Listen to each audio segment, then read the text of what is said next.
evidence. Clear my room of all elephants. Not a trace, not a set of prints, no. Talking about the present, we was always in it. It was never about beginnings or endings or how they spin it. That I spend it on venomous enemies, talking offensive. Felt fine in my own skin for the first time in a minute. These raspberries in my mouth, tasting my life is a right, but fuck it, don't face me.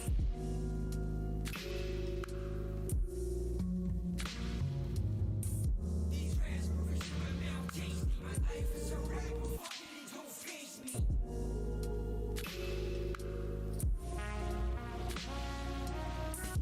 Why these voices always throw hands like Rain Man? How come they always wanna play the hangman?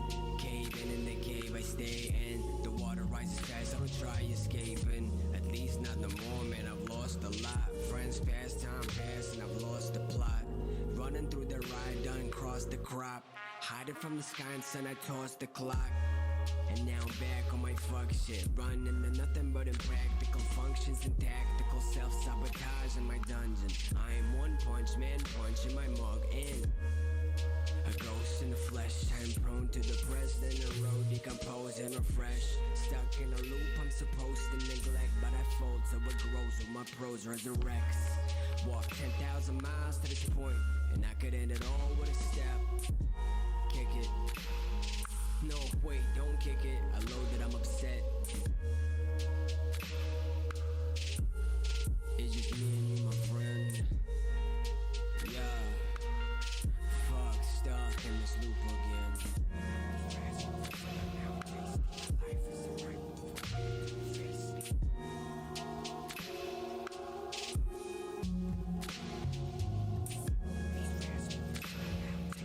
Life is a right face me.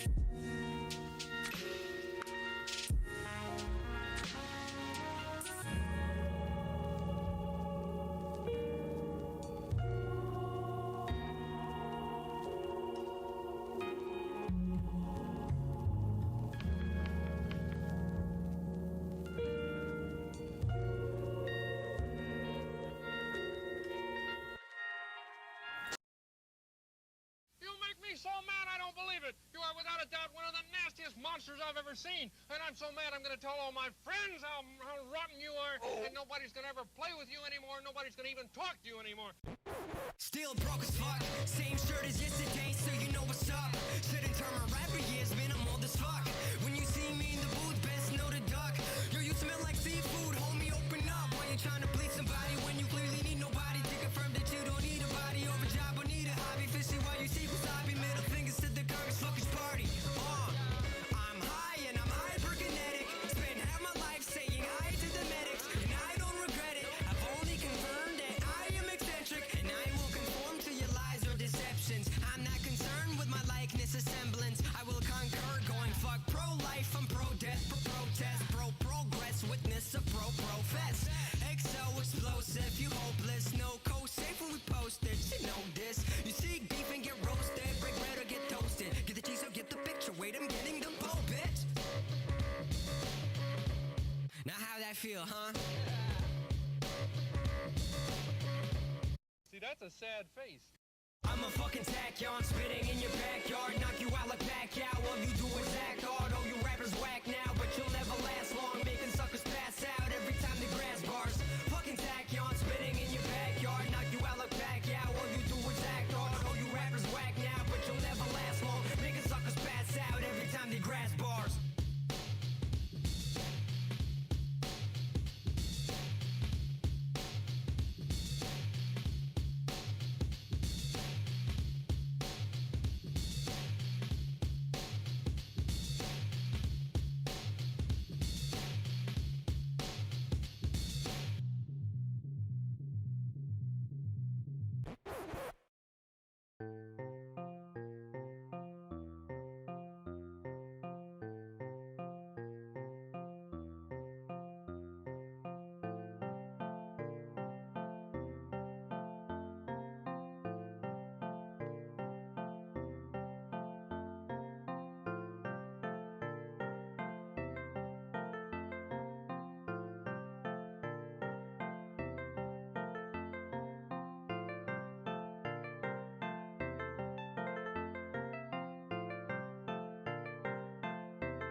ideals. Most of me is so flawed, Lord, what's the deal? This is not ideal. Perhaps I could just heal if you break me into pieces. Break me into pieces. I don't like to be all, the be all, the be alls. Most of me is so flawed, Lord, what's the deal? This is not ideal. Perhaps I could just heal if you break me into pieces. Break me into pieces. I wake up and I die again. Go to sleep, praying that the cycle ends. I know I'm weak, but in my defense, my demise within is like inner cyanide vitamins. I'm excited for silence, but when silence comes chiming in, echoing these demons inside me, I'm just sighing. The science is grim, defining this defiance isn't practical. I need a pinch. Wake me up, break me up, and compile me again. Put me back together from the smiles of pretend. Make me better, hide my shadows and my sides that look dim. Make me into someone out with a knife from again. Delightful to friends, insightful the nights who surprise us with wins.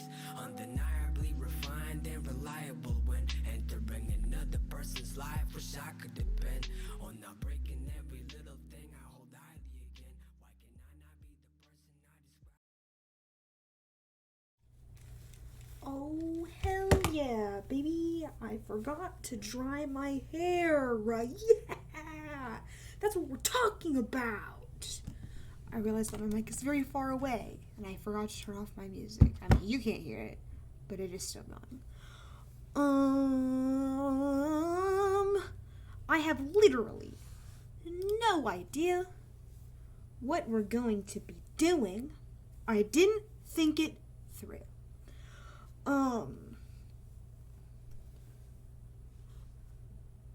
So I guess we're here now, together. I do want to point out that he's petting the sheep now. It's very important to me. I didn't mean to do that, but I think it's very cute and will stay that way. I don't have a name for the sheep yet, but he will need one someday. Soon, hopefully. As a treat. As he deserves. I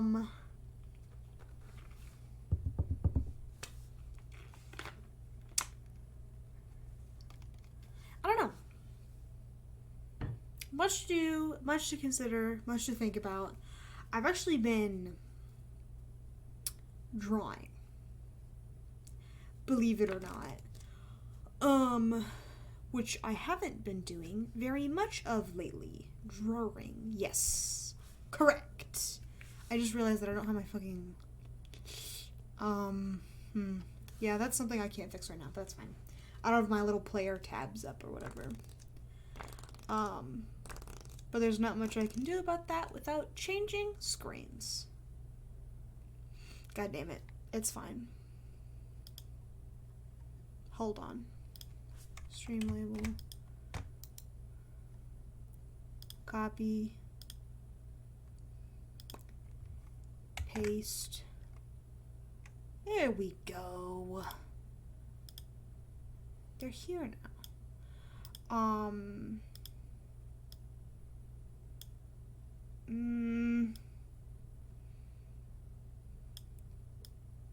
But yeah, I've been drawing, which has been a rarity in these dark times, which sucks, because I like doing it.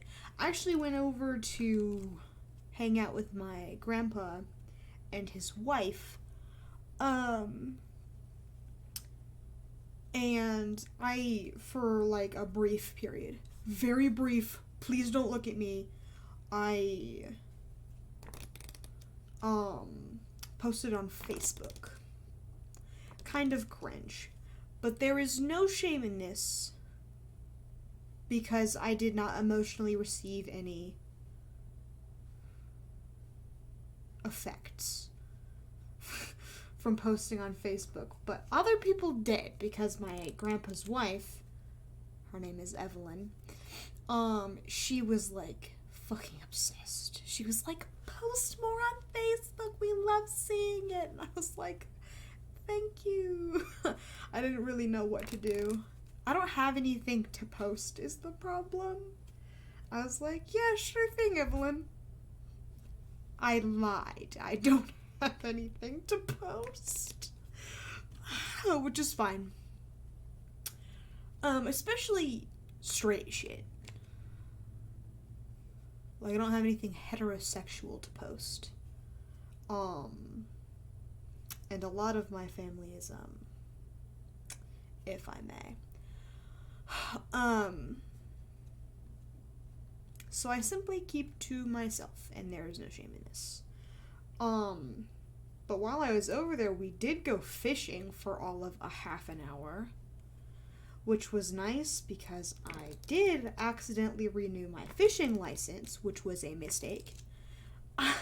I wish I liked fishing. It's outside. I have to touch worms, which I will do in passing, but not to, like, I don't know. There's something about taking a part of a worm, you know, like, you know, I just feel bad. Same with, like, killing, like, spiders and stuff. I don't like feeling the corpse betwixt my fingers. There's just something about it that unsettles me. No, I don't. Fishing game, have you covered. Minecraft, you have fishing. I enjoy Minecraft fishing. Stardew Valley fishing, I enjoy Stardew Valley fishing. The only game that needs fishing, that doesn't have fishing, Slime Rancher. Put Bass Pro game, that's really funny. Bass Pro Simulator! Wait. I might be onto something there. Like the IKEA horror game. Except it's like in the opposite direction with a Bass Pro Shop. It's like a Bass Pro. What's the opposite of horror? You just have a good time in the Bass Pro Shop. Doing everything you've always dreamed of doing at a Bass Pro Shop, you mean? No.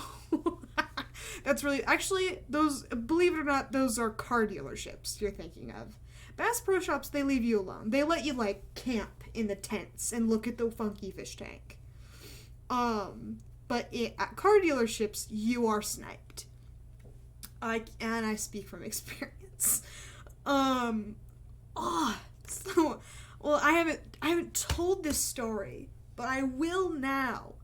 But Dude, I had a friend that just went there. They have a fucking bowling alley in there. Shit's crazy. I want to go so bad. Yeah! Okay. I had a... Oh my god. That's so funny. Bass Pro Shop Wii game. That's how you know the Wii is a good console, is it had a Bass Pro Shop Wii game or a Cabela or whatever. But at the dealership,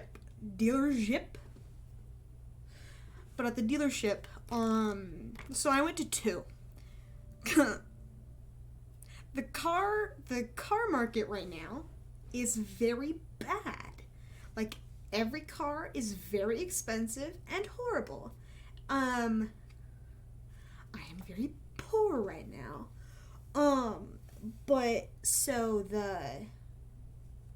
I went to 2 dealerships. One had one option that was out of my price range, which was the one I ended up getting. And then, the other had a couple that were in my price range, but were ugly.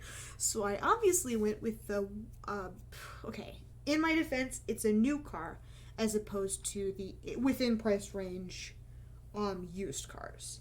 So I made the right choice, like, long-term wise. So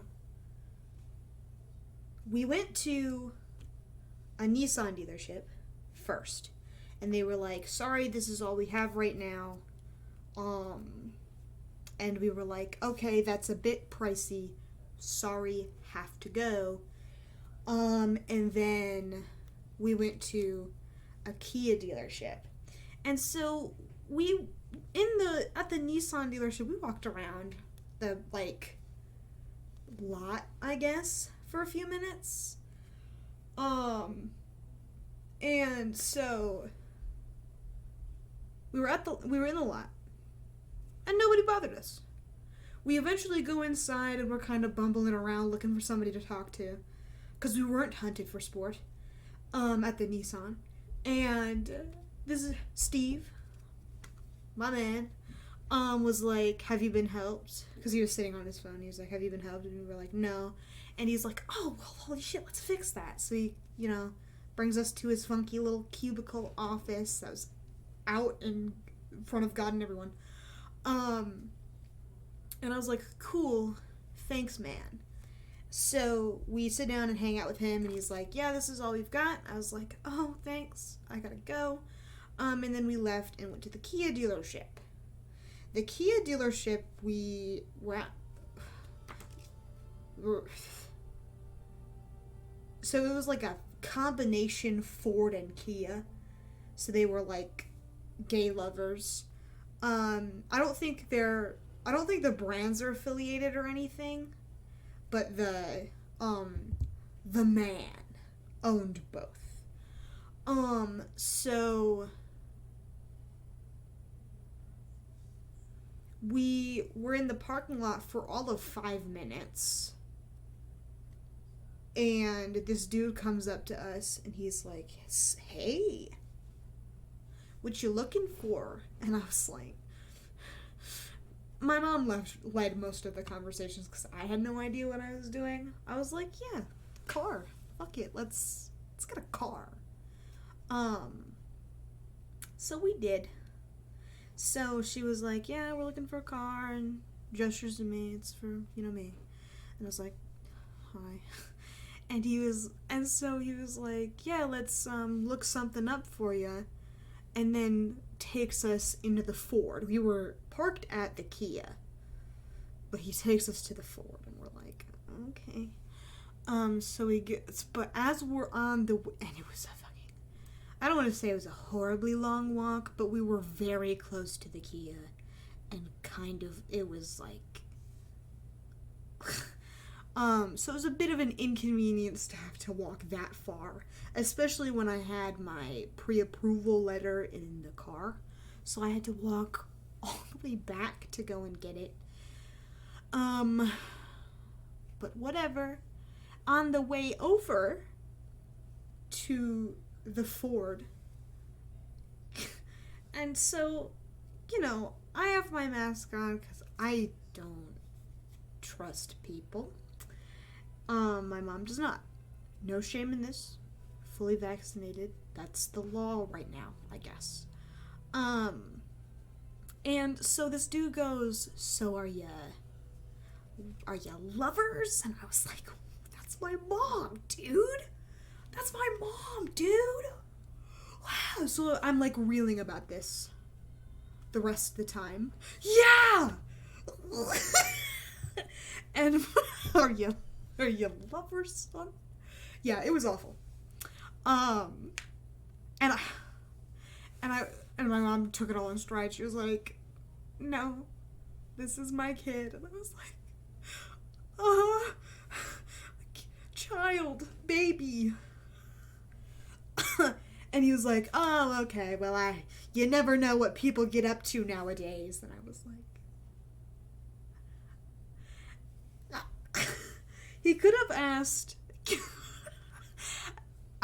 It was then that I was like, we're not buying a car from this man. Because they get commission on this. And I was not giving that man a cent. Not of my hard-earned pizza money. And I don't think he meant to, because he couldn't see my face because I was wearing a mask. But still. And I don't know that I look like my mom as much as my sister does. Like, when they're standing next to each other, people pretty typically are like, okay, they're related. But I look less like my family than the rest of us do. Because I have blue eyes and everybody else does not. So, that's pretty typically... Why would you say that? Timothy Chalamet? Timothy Chimley? He's so sharp. Tim Salat, that's a good one. He's so And he was in that one gay movie or whatever, the pedophilia gay movie. He was also in The King, which I did watch, and that was probably the most movie I've ever seen. He's Thank you for trying, though. I appreciate it. Maybe literally any... Thank you! Much better. Much better. But, yeah. Car shopping sucks shit. And I hated doing it, and it was awful. But now it's over. And I have a car, and it is blue. And I have a CD player, not installed into the car. But it's like,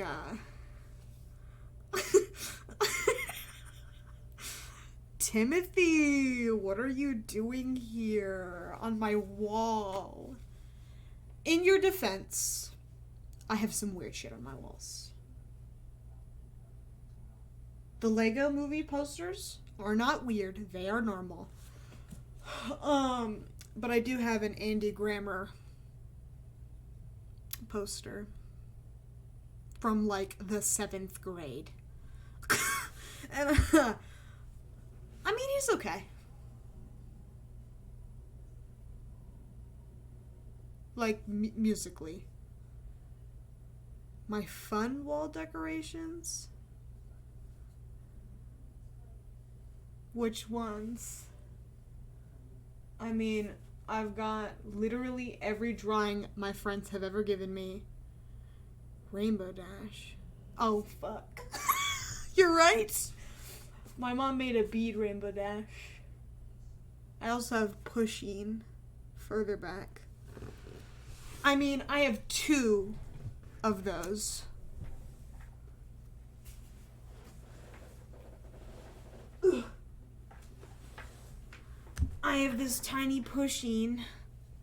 He's a pencil topper.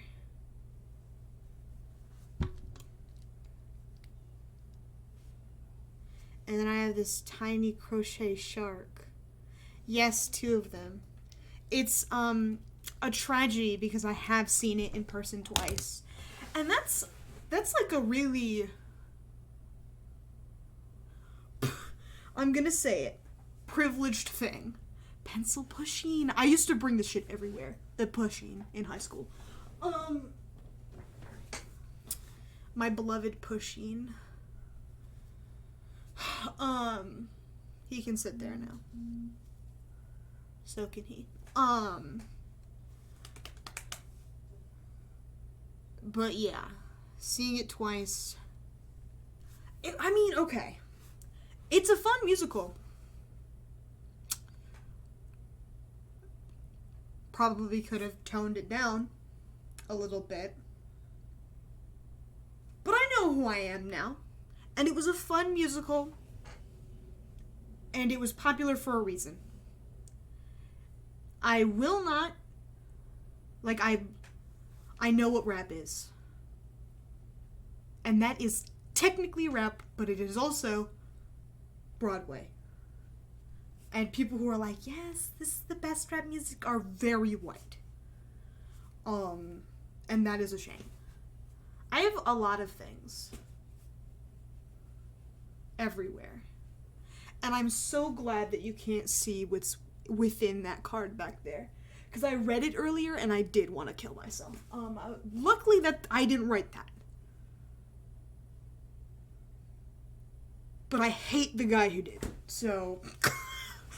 I also, since we're talking about shit that I have,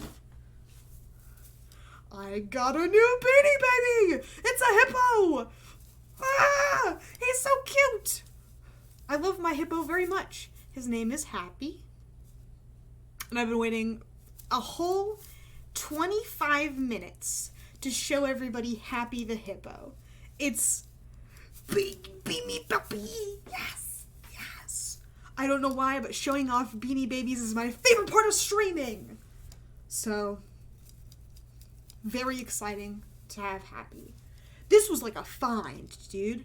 Like, there was a koala, and I was like, the koala is cool, but, like, lower on the rack. I was like, oh my God. Okay. So I got that, and that I've gotten that out of the way.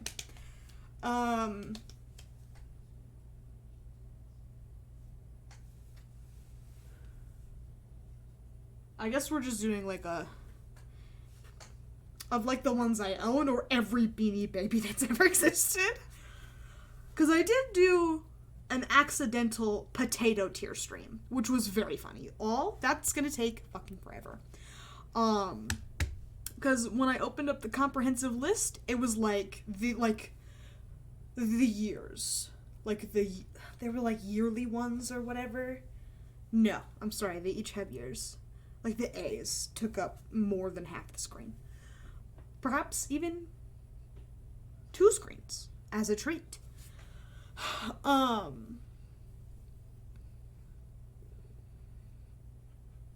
But my God, Beanie Babies are so fun to have.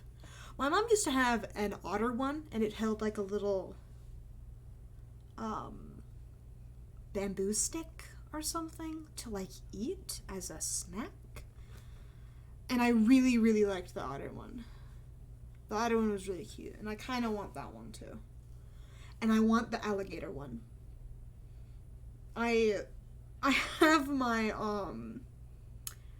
Twitch page bookmarked because it just makes it easier to get to Twitch to change my title or whatever if I need to. And it started like auto-playing or whatever, and it was auto-playing the last stream where I looked up Allie the alligator, and I was like, I love her very much. She's very important to me.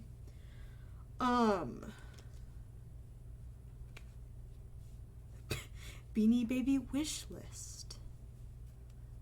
I go through the entire list. Beanie Baby wish list. I do really need to find at least one fucking bear. Because, God, there are so many.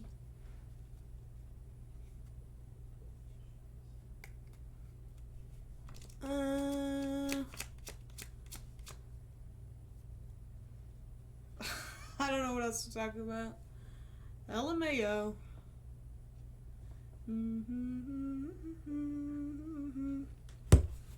I'm holding you all hostage to listen to me talk about Lil Nas X's new song. Thank you. This is a brave endeavor of yours, because apparently I'm very picky about my bears. But since I'm holding you all hostage, Lil Nas X made another, like, song? Because yes, he did. He's been holding out on this one for, like, months. Like, there was this one video that was making its rounds probably all over the internet, but I saw it on Twitter specifically. And it...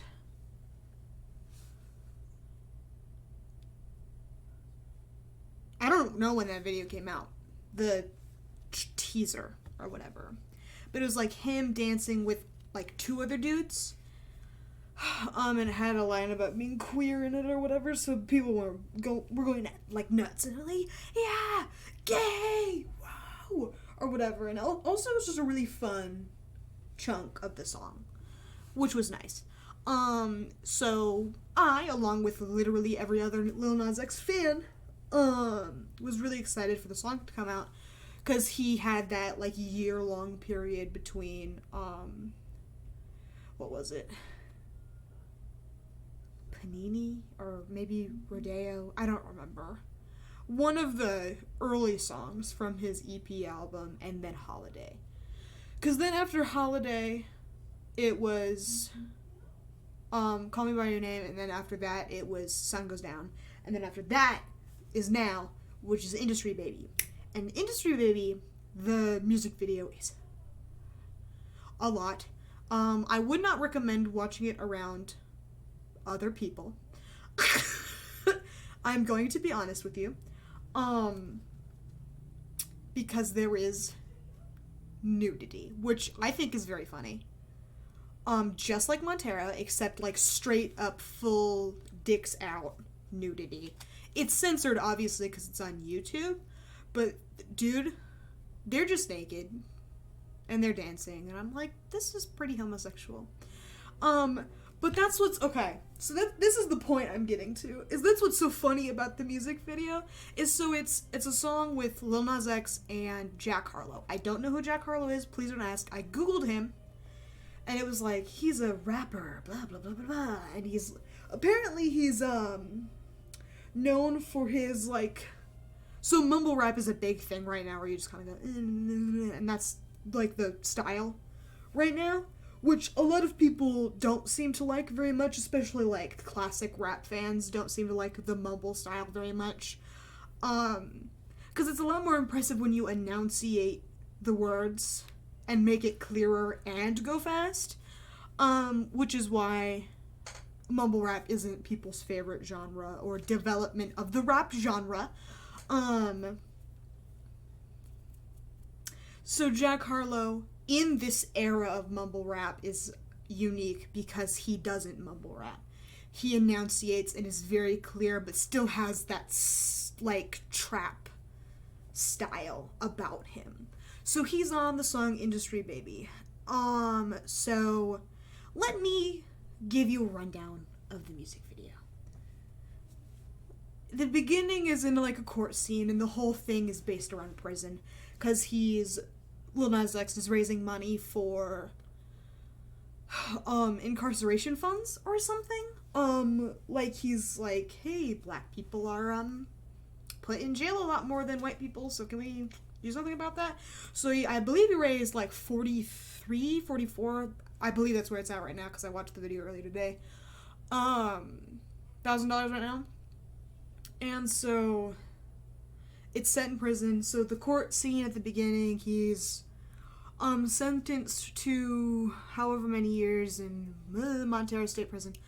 And so then it goes from the court scene to prison. It's like, 3 months later. So now he's in prison and he's like, prison or whatever. He's like inked up, standard prison stuff. Not that I know what goes on in prison, but it's the stereotypical prison jump.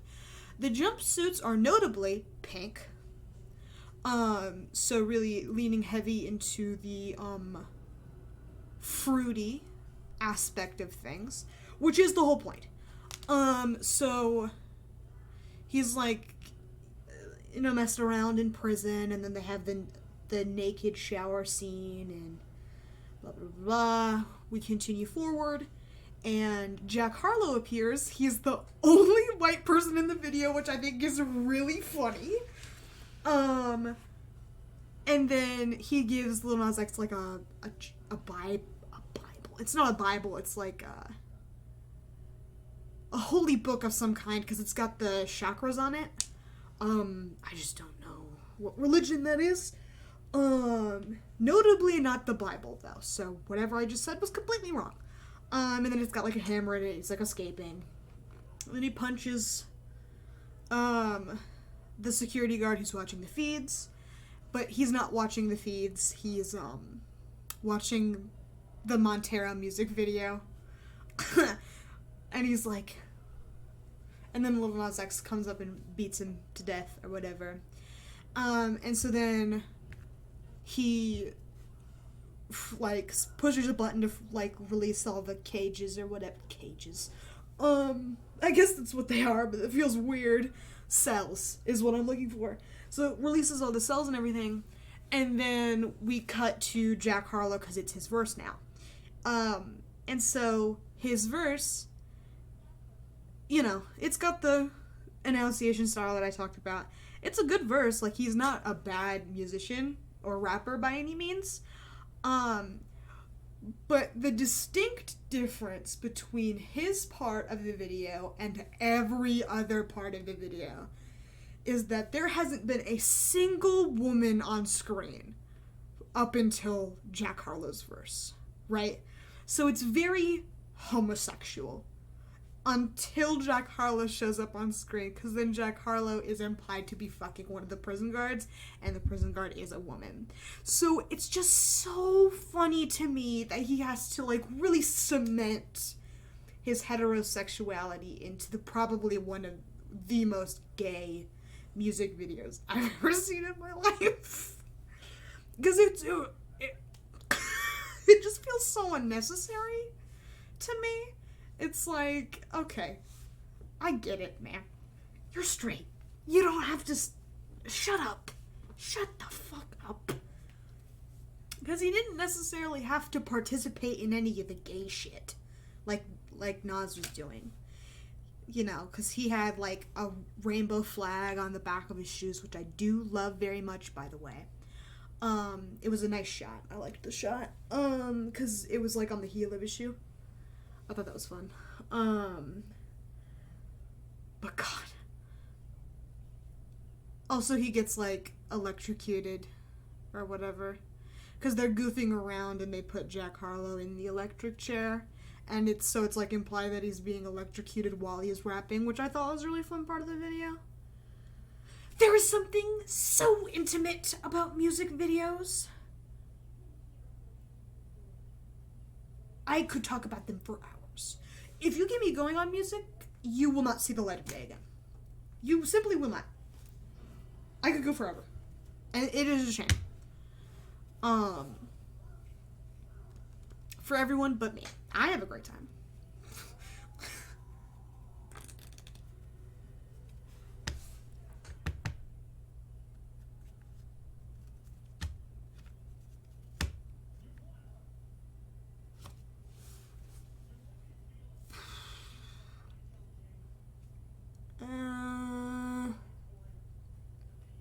Thank you for your fake Pog. I miss old Pog.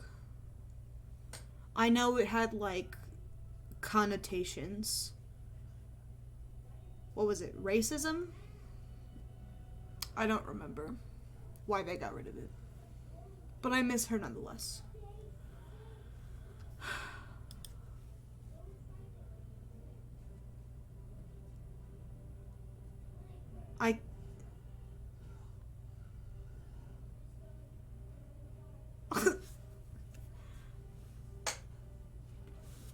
I don't even know how to...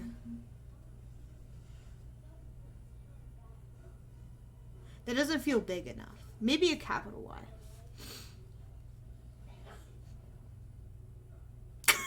Sorry. Yeah, thank you. Big Y is good. Actual Pong guy was horrible. I just don't remember how.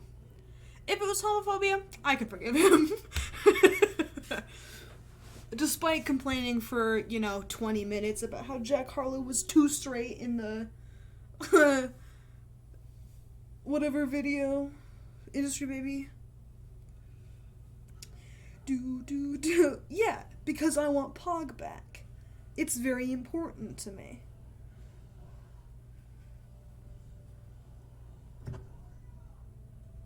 I don't have a ponytail holder. Ugh. This is evil. Because my hair's not dry yet, so I hate it.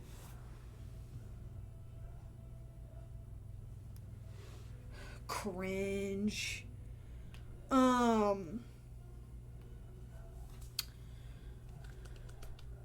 Do you want me to play Guard Me Sherlock? 'Cause I can.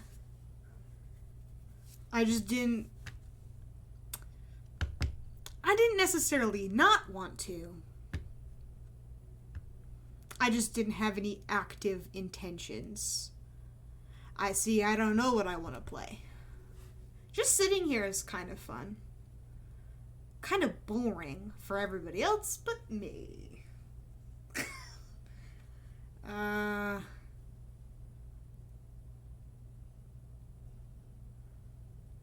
don't know, I like sitting. If everybody else wants to sit, I don't mind sitting. I found because Dolphin is a GameCube emulator as well, I believe. I found Resident Evil 2, the original one, not the remake, because it would be on the GameCube emulator. And I'm thinking about downloading that, because I don't want to pay for the remake. So I will simply download the original on my emulator. Hey dude, how you doing? It's good to have you. How are you doing? I hope work went well. Sconathan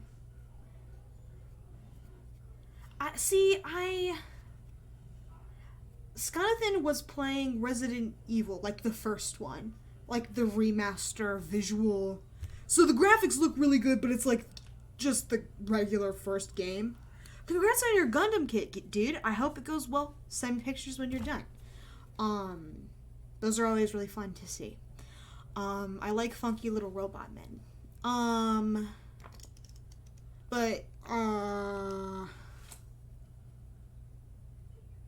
Yeah, Sconathan was playing the original Resident Evil.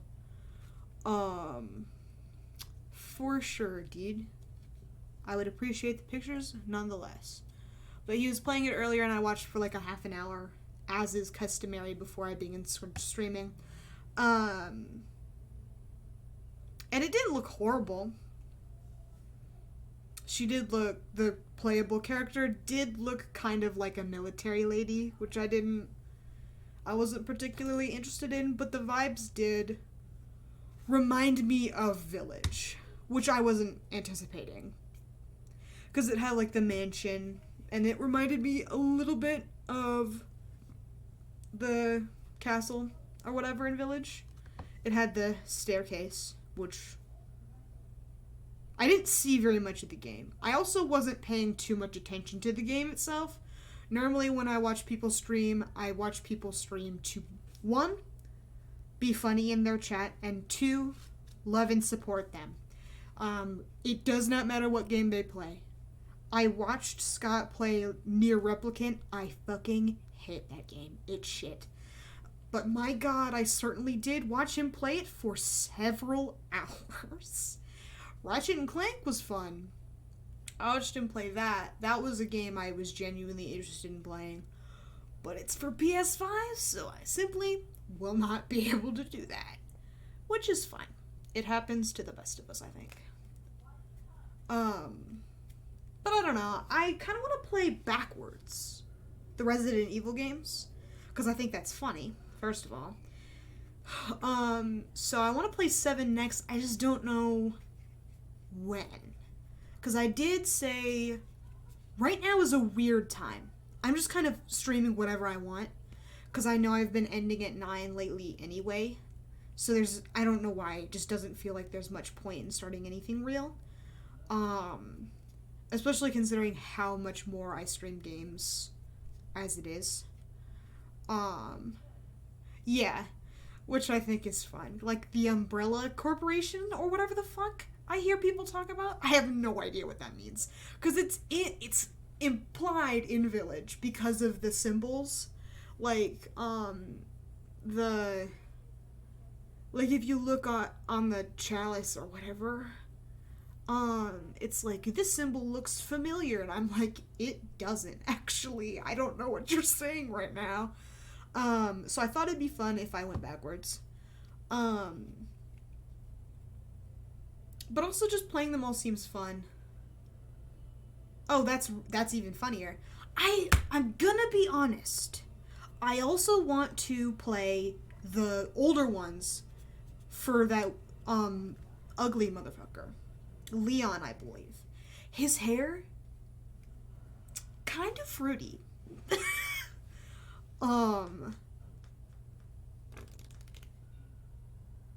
But despite the canon divergence, I'll still go backwards because it's funny.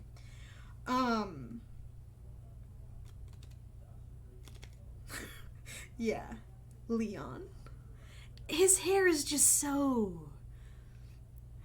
Okay, not ugly. His hair just makes me upset. Like, why does he look like that? Why does he look like that? I can't say the things I want to say on stream. Well, yes I can and I will. It's okay. It's slightly to the side. It's almost a middle part. But not quite. So he doesn't get middle part king status.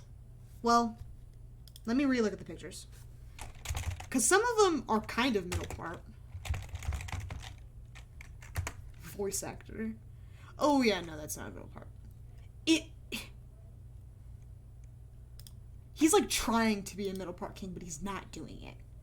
He's failing. I'm gonna say a slur. I'm gonna call him a slur.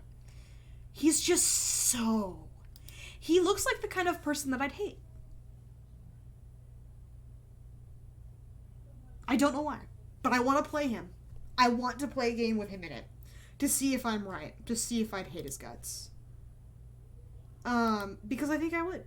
I think I would, in fact, hate his guts. And this is important to me. Also, every single picture I look at him... every single picture I see of him in it, he looks like a different person. So I really have no idea what to think. Like, there's this drunk version of him. Awful. And then there's this weird, only wearing the bulletproof vest version of him. Like, nothing is underneath it, it's just the vest. Why? I know that's like a horny mod or whatever. I think for one of the remakes. No, I don't want to see Leon Kennedy fan art. Please don't look at me. Oh my god. I've never seen those. But I am interested. Yeah. If you look up his character in Google Images, it'll come up. Like, it'll be one of the first few pictures.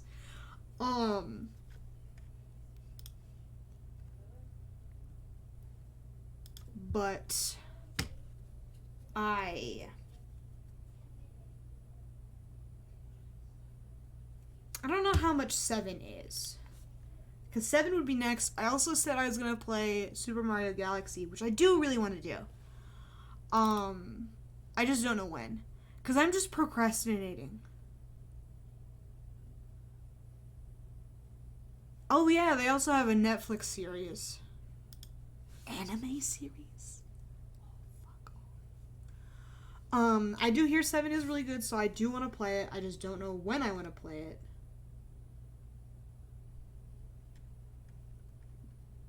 Maybe I watch the series as well, because that seems kind of fun.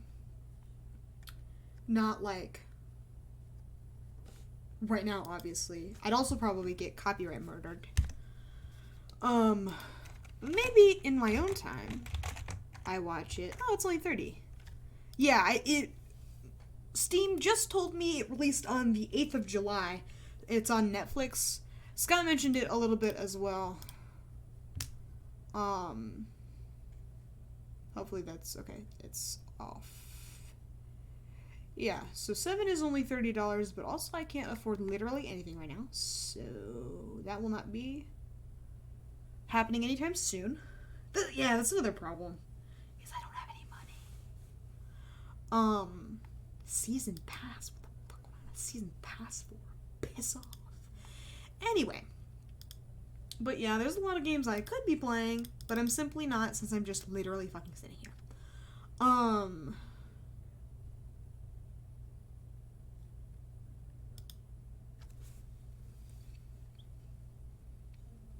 don't know. Much to think about, much to consider. I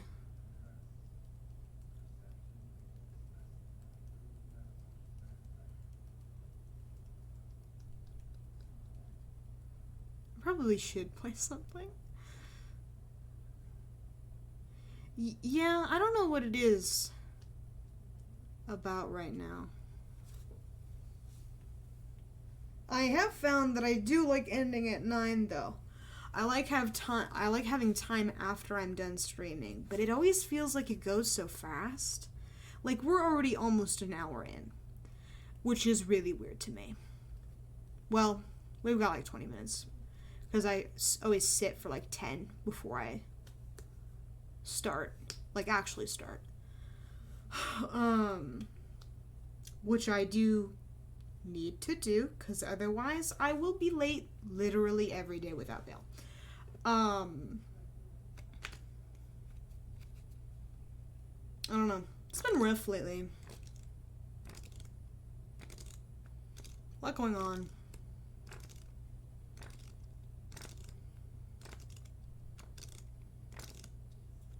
I did my laundry though today, which was impressive. And I folded it so the space directly behind my chair is clean. Not that you can see it. Well,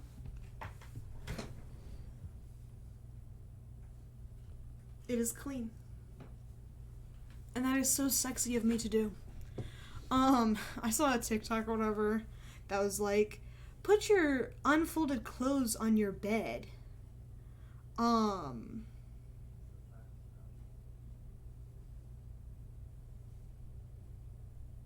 Thank you for laundry and also helping. It doesn't seem... Oh, thank you, everybody. Wow. Now all I need to do is clean the other half of my room, which we don't need to talk about. It's not that bad.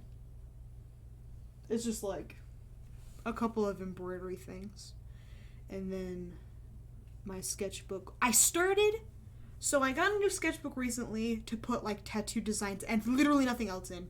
Which is a bad idea. I've tried to like do that before where I keep sketchbooks for specific things. It never works. But this time it's important because it's essentially going to become my tattoo portfolio if things go well. But I did start doing some junk in that. The pages are really thick. Like, I got a Moleskine sketchbook because I really like that brand, because I got one for like a prize or whatever one time when I won an art competition. It was like an art show or whatever, and then colleges went through and were like, oh, we'll give scholarships to the best ones that we see or whatever. But I wasn't a senior at the time. I was a junior, so they couldn't give money to juniors. So they were like, sorry, we can't give you any money. Have this sketchbook instead. And at the time, I was pretty against going to college anyway, so I was fine. I was like, I'm good. Thanks for the sketchbook. And I used the shit out of it. Absolutely one of my favorite sketchbooks that I've ever owned. So I got another one to put tattoo stuff in. And I have a total of a half a tattoo. Because I guess my first page is like a flash sheet kind of thing. I'm doing it based on Ted. Because I had an idea where I do like tattoos based on characters for a while. So I figured I would do Ted first as a treat because he's my beloved. Bill's going to be the next page, obviously. Not going to be that much different of a page, but it's going to be, slight differences as a treat. But, so I wrote down on one side, it's only a half of a tattoo. It's not even done, but hold on. Well, yes, it is. It's just a sketch. There's no color. Hold on. Ugh. And you're not even gonna see it that well because it's fucking focus. Yeah, that's not happening. Ooh. I think it's too light. That's not happening. If I get the angle just right. Yeah, it's just it's a cassette tape. And that's it. That's literally all I have. So it's like labeled like Ted's Excellent Mixtape or whatever. And it's got the bi flag on it because I'm a gay person. Almost said a slur. Whoops. And then I have a few other ideas on like this side. Not that you can see. But I've got guitars on here. I've got horses, which I hate that idea, but wild stallions. So I have to. Phone booths and books, of course, and then smiley faces. I really wanted to do like a Ted chest piece. I love the idea of chess pieces, but some characters just don't fit the chess piece vibe, and Ted does not fit the chess piece vibe, which is really unfortunate because I think he would be. I just like doing chess pieces because it's, I don't know, there's just something nice about them, like the location. I've done, or imagined in my mind's eye, I haven't really done anything crazy, but I have a character, Hoffs, my beloved. Some of you will know him, some of you will not, but I did a chess piece based on him, and I still like the idea, because it's like, since he's Hoffs, my beloved, since he's, you know, literally a flower, it's like the flower's where the heart is. Like, if somebody were to get the chess piece, which they would not, because it's a fucking weirdly obscure, specifically pertaining to only me, chess piece. So it's like the flowers in the middle, and then it's got like leaves and shit. It's very simple, because I don't know what I'm doing. I'm not a like overly detailed artist, I've noticed. I can be detailed, I just choose not to be. It's mainly a time thing. Like, the longer something takes to do, the less likely I am to do it. There are only so many hours in the day for me to use. Thank you. Damn, that's hot of you to say. Thank you. I don't know. I think being more detailed is a skill I could stand to learn, but at the same time, I have, like, the minimalist graphic design disease. Like, if you sat me down and asked me to design you, like, wedding invitations for something, it'd be, like, text, maybe some flowers, and that'd be it.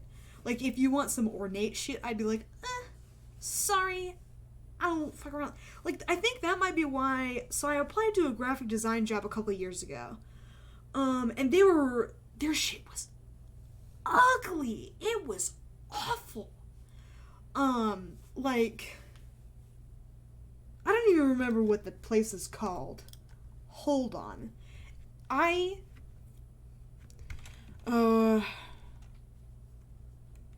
Sign. Fucking. Oh. That's the bitch. Oh,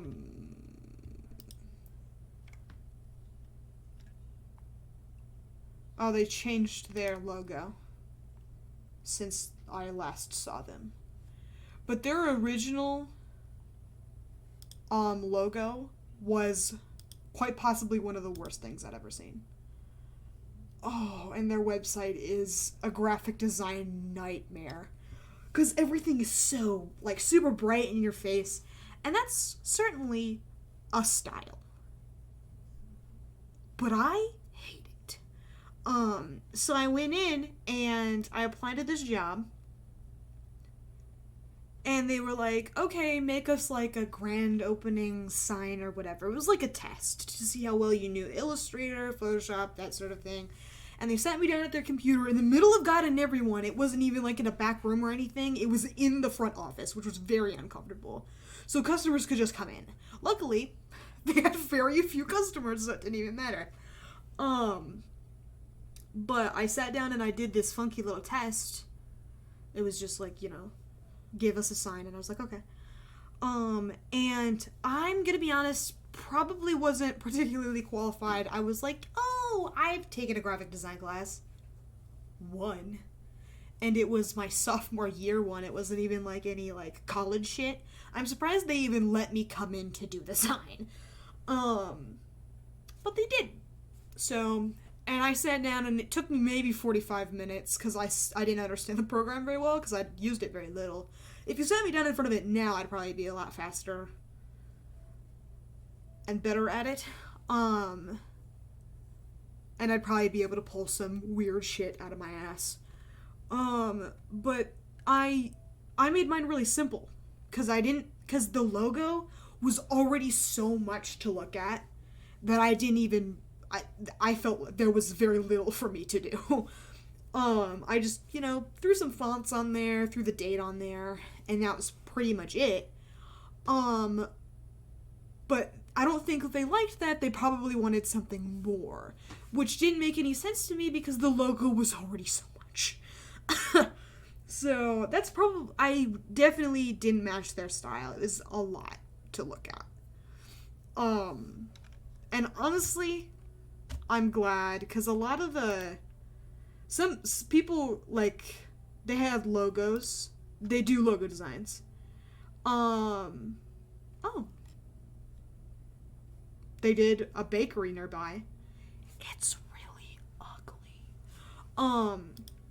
Yeah, a lot of these are a lot. Some of them are worse than others. But there's definitely things I would change about literally every logo that they show here. So, oh,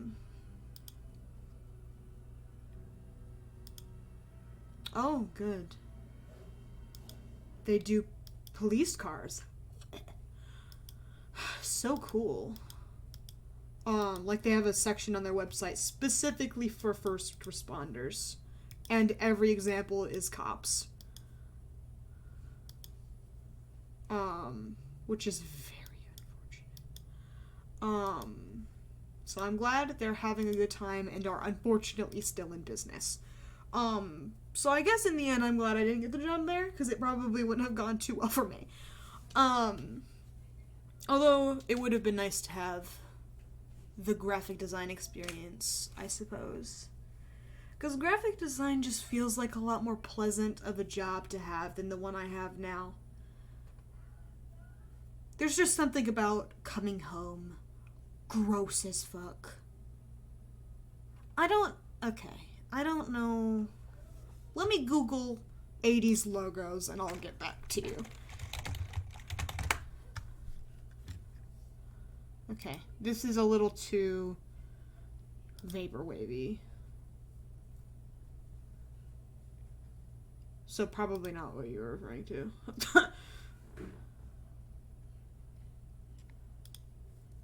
Oh, like radio station logo's really funny. If they didn't have such a local business, I would just pull up their website so you could see. Hold on. Let me see if I can get a picture of the logo specifically. That's not even the worst one.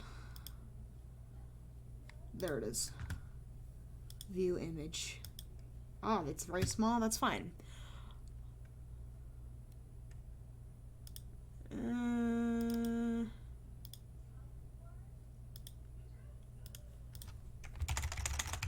This was the logo that they gave me to work with. And it's so bad. Like, okay. If this was... You know what? No. It's ugly. The flames are too much. If it was just the ball, it wouldn't be horrible. I think it's still ugly, but that's just like a personal preference. Yeah. And... Hold on.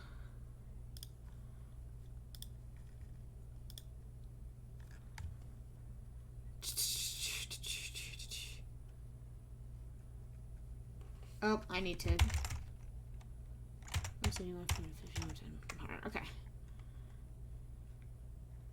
I don't think... Yeah, it's pretty bad. And then here's the website. Oh, 2005. Thank you, Bill and Ted. That's great. Yeah, it's bad. And the website is also very horrible.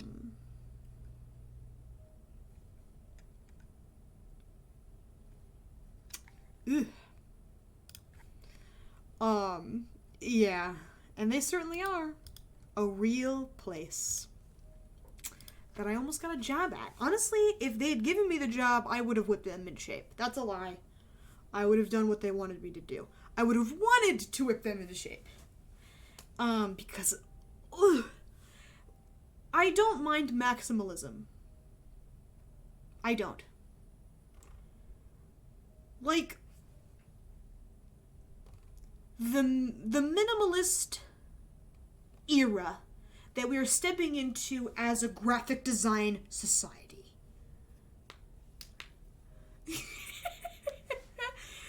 Yeah. Ugh. But, like, the minimalist aspect of graphic design does make me very sad. Because there are some things that are portrayed better with complex imagery. Like, for example, now hear me out. The Lego Ninjago movie DVD cover was one of the ugliest things I've ever seen, and it was because it was simplistic. Like, DVD covers are supposed to grab your attention, and that's technically graphic design. Movie posters is graphic design. Billboards, graphic design. There's a lot of things outside of, like, logos and banners and all that boring shit. Like,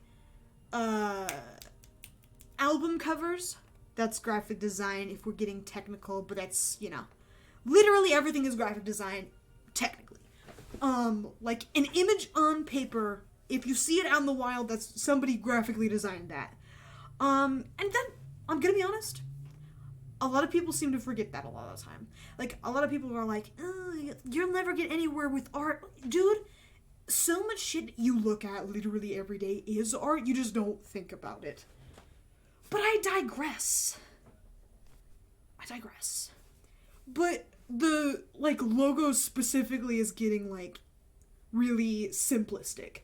Like, I did take I didn't know it was graphic design at the time, otherwise I wouldn't have taken it, but, in my junior year of high school, I took, like, a graphic design course, I guess, at the Tech Center, and the logo unit, I guess, was like, be simple, and I was like, okay, and I did, just not in the way that,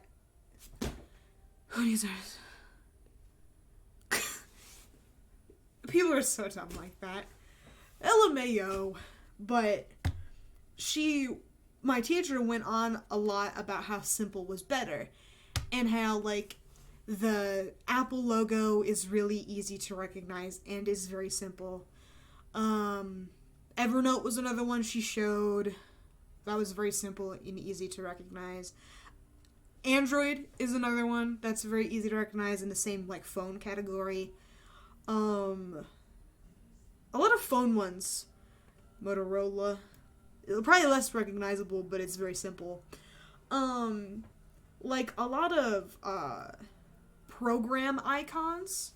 Like, Firefox is a good example of the minimalist dive. Like, it used to be the fox and the planet, and then it was, like, a little bit, like, there was less going on, and now it's nothing. Like, it's not even a fox anymore, I think. Pringles is another one. Pringles got worse as we progress. I don't want to say worse, because I'm gonna be honest, despite how sad it is to see everything lose detail, it's kinder to the eye to see things that are less detailed. But I don't know. There's something to be argued from both sides, I think. Like, I like simple, easy to understand, easy to look at logos. But it's mostly logos that I prefer to see that with, because logos are supposed to be a quick, like YouTube, it's the red box with the white triangle in it, and that's it. Twitch is another one. Discord is another one, where it's the funky little, I think it's supposed to be a gaming controller. That's what I think it is, but I have no idea if that's the actual intent. It's either that or it looks kind of like a little face. I'm not sure what they were going for. Yeah, uninteresting is fair. I do think that's where color comes in. If it's just white, like apple, it's an apple with a bite out of it. It's not. That one's bland. But there's. It's, you know, it's recognizable, it's easy. Because even if you do change the colors, slap like the fucking rainbow on there, it's gay now. That's really funny. It does look like a controller to me. Like, I'm pretty sure that's what it's... Because it was supposed to be a gaming platform or whatever, so I'm pretty sure it's supposed to be... And then the two dots are the knobs. But I have no idea. It does look like a little face as well. And that is what I thought it was for a very long time until I sat down and thought about it. And I thought it was a little... controller. Or whatever.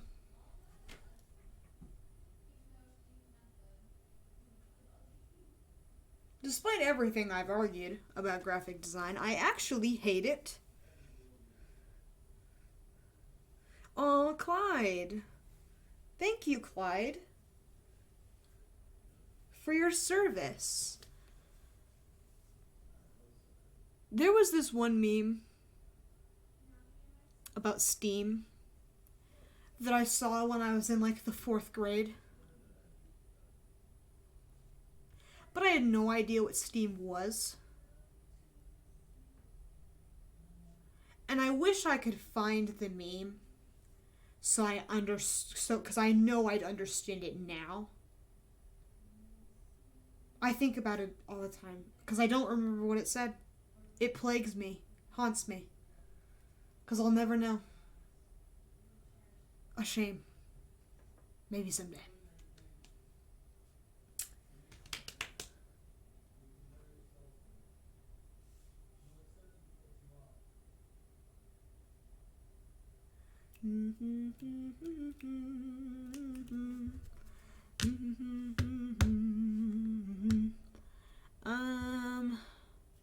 Shoot, I've lulled.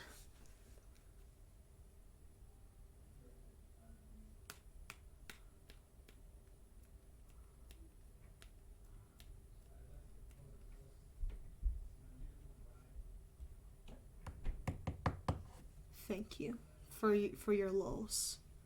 I appreciate them. A light in the dark.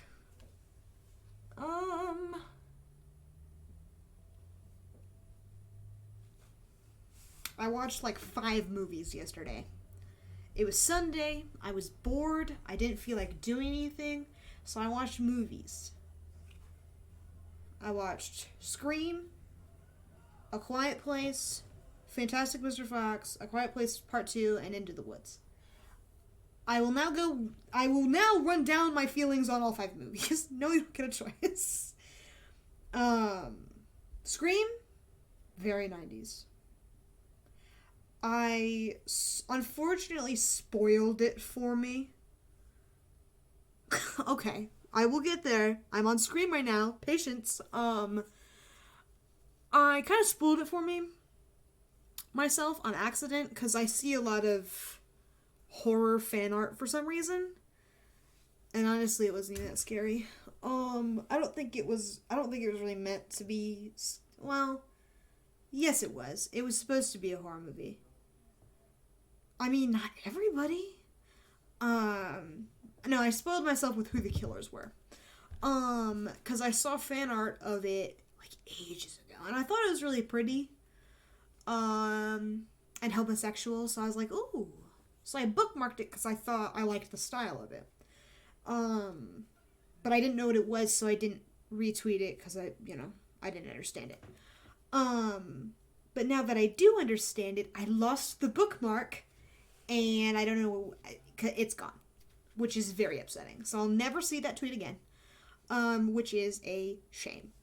But it was a very fun movie. I don't think I will watch it again. ever, probably. Because I did watch it to understand, like, the whole mask thing, because you see those masks everywhere. The Scream masks. But the...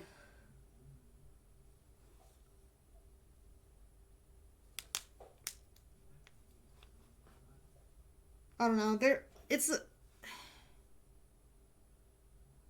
almost stupid now that I've seen the movie. I liked watching the movie, but it wasn't good necessarily. Like, it was a fun movie to watch, it just wasn't a well-written movie. Because it was trying so hard to be everything that a normal horror movie isn't, like a normal slasher isn't, but it went too far to the point where it didn't really make any sense. Like, the killers in the end didn't really make any sense, and there was a big thing that bothered me a lot. Like, there's two of them, and there's a point where it is clear that there's two of them, and I was like, okay, there's two. Who's the two? So, there's one that stabs another. It's a fake out. So we see one of them die, but he's another one of the killers. So we see him die, I believe. And then the one that kills the other one is locked in a room with the dead one. I think. So from there, both of the killers are locked in that one room. And then a third, which doesn't exist, comes out and tries to kill her, the main lady character. And I'm watching this part and I'm like, okay, I didn't realize that the dead body was the second killer. At the time. But the second killer comes out of a completely different section of the house and tries to kill her. And I'm like, well, okay, we locked the one dude in the room with the dead body.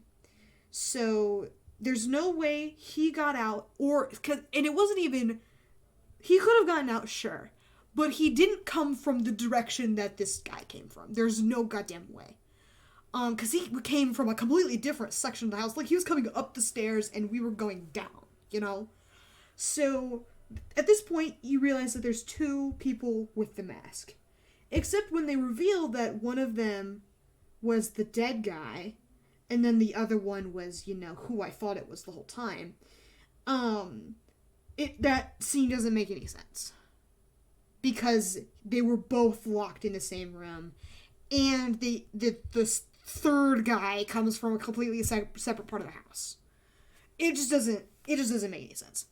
So they were trying so hard to, you know, not be like the normal horror movie, but they ended up being just bad. It was a fun movie. And I'm happy to have watched it, but definitely wouldn't watch it again. Unless it was for fun. Like with a friend or something. I wouldn't watch it on my own. It'd definitely be like a homey situation. And then A Quiet Place. Dude, it was gorgeous. Yes, it would be a fun movie to make fun of. Because it's ridiculous. It's, you know, like most 90s movies are. Stupid. And I love that. I love stupid 90s shit. It's great. A Quiet Place was gorgeous. That one was a movie. And I wasn't personally afraid of it, which was funny, because I was watching these movies under the impression that I was going to be scared. I was not. Because, like, I watched Scream, and I was like, okay, it was kind of cheesy. I shouldn't have expected to be scared of that one. Because I'm very small. I'm not a horror movie fan or anything. Like, I've seen a few. And I've seen like Hill House, which was a series. I've seen Bly Manor, which was a series of the same people. Like, a few of the actors were the same, and it was, I believe, the same writers or company or something like that. Those two shows were very good. Did not scare me very much. Like, the jump scares got me, obviously. But other than that, it wasn't, like, too, like, oh my god, I'm never going to sleep again sort of stuff. It was just, like, vaguely unsettling. Get over it after a few.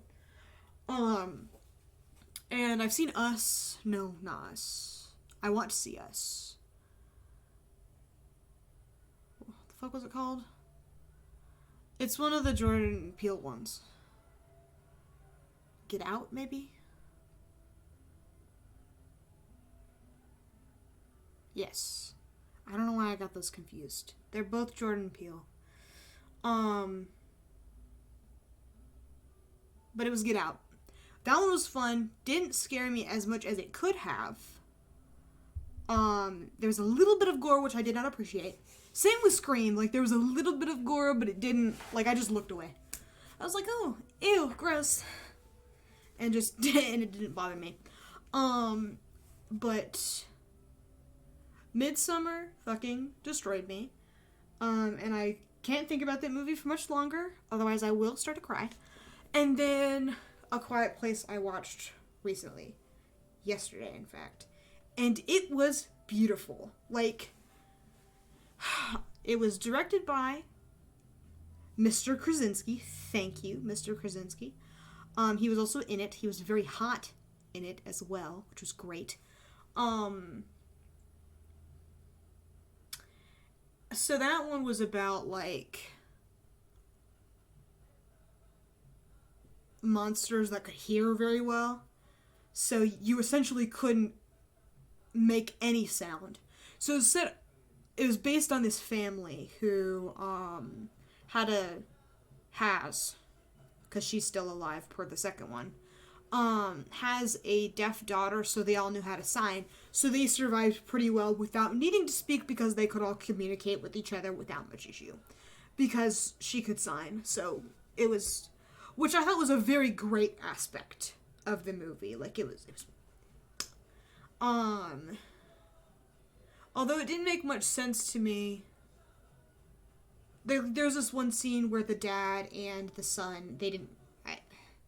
I know the names, 2 names. But they don't use each other's names very much because the majority of the movie is silent. Not necessarily silent, like, there's still ambience, but there's not, like, speaking. Which I thought was a great aspect of the movie. The storytelling, despite not speaking, was phenomenal. It was a great aspect of the movie. But there was one scene between the dad and the son where they're sitting by a waterfall, and the dad's like, it's too loud. Any sound that we make won't matter because the waterfall is louder. You don't need to worry about it. So they have a full verbal conversation, which I thought was bizarre. I was like, if you're so used to being quiet, I don't know why you would suddenly choose to speak at this waterfall. It just, like... Because it's been over a year since these monsters showed up, and it's implied that they landed on Earth like aliens, which drives me up the wall. It's so dumb. But whatever. I just don't like when movies try to explain unexplainable things. Like, the lack of explanation is just something that makes it scarier for me personally, or, like, more interesting, I suppose. Like, oh, how did these things get here? Blah, blah, blah. But, like, explaining it, even if implicit, it ruins the fun for me. So the fact that the second one tried to be like, oh, they landed here like aliens. Shut the fuck up. But, the first one was, and the way it ended, my sister was a little upset because a character, I won't spoil it for you if you do choose to watch the movie, which I would recommend, beautiful movie, a character does in fact die. And she was very upset that happened, but I thought it was, because the way it happened, little over dramatic for me, but in the heat of the moment, I did in fact cry because it was emotional, and and then the second one, equally beautiful. I again didn't really like the explanation aspect of like, oh, the monsters got here because they landed like aliens, because that was dumb. And then, so Cillian Murphy was in it, which was as promised, because I was talking to my buddy about it who's seen both movies, and he was like, I was like, I don't know how interested I am in the second one because my favorite character died in the first one. Not necessarily. Okay, no, yeah, he was my favorite character. But he dies in the first one, so I was like, oh, I'm not really interested in seeing the second one anymore. And then he was like, Cillian Murphy's in the second one. I was like, ooh, because Cillian Murphy is attractive. So I was like, eyes emoji. Except he had a beard, which was weird because I'd never seen him with a beard. His character was also an asshole, so that was really fun. He does develop over the course of the movie, which is great and everything, but they paralleled two of the characters at the tail end. And the problem I had, okay, so they basically did a role reversal with the kids. Because the first one was based on a family, so there's a brother and a sister. Never mind. Technically spoilers, but not really. It happens at the beginning of the movie, but I won't mention it anyway, just in case. So, the two kids, so there's the, girl, who is the deaf one. And so the first movie is like, oh, we gotta make hearing aids for her so she can hear, so she knows when she's making sound, to avoid the monsters or whatever. She survives pretty well, so it doesn't necessarily matter. They don't tend to put too much of a focus on making her hear again, which I thought was good. In the second one, at least. In the first one they did, which was like, but in terms of the circumstances, it did make sense why they wanted her to hear.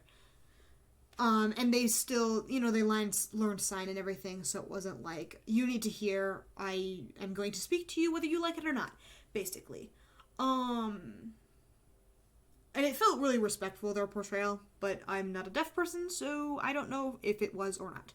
So, she was like the strong character between her and her brother. She was like I need to go save everybody, I'm gonna go, like, the protective type. And then the brother was more of a stay back, scared sort of fella. Very anxious guy. And so the girl in the second one wants to leave the area that they're in to go and save everybody.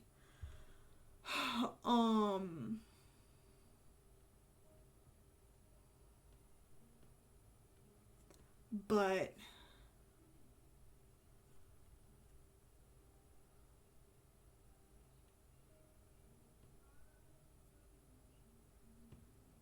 the little boy stays behind with the baby, because there's a baby now.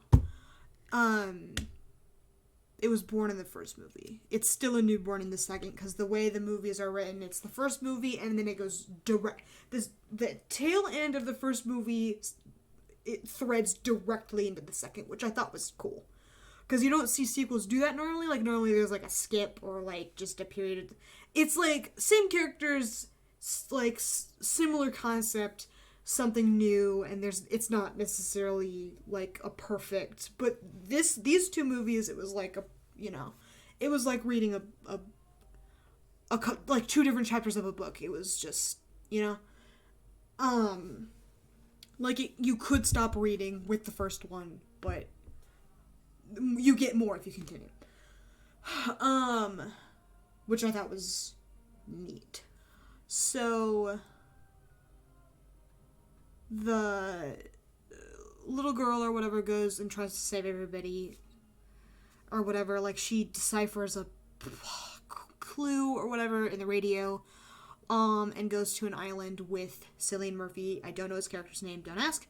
And so they go together, and he's kind of a dipshit, but we don't need to talk about it.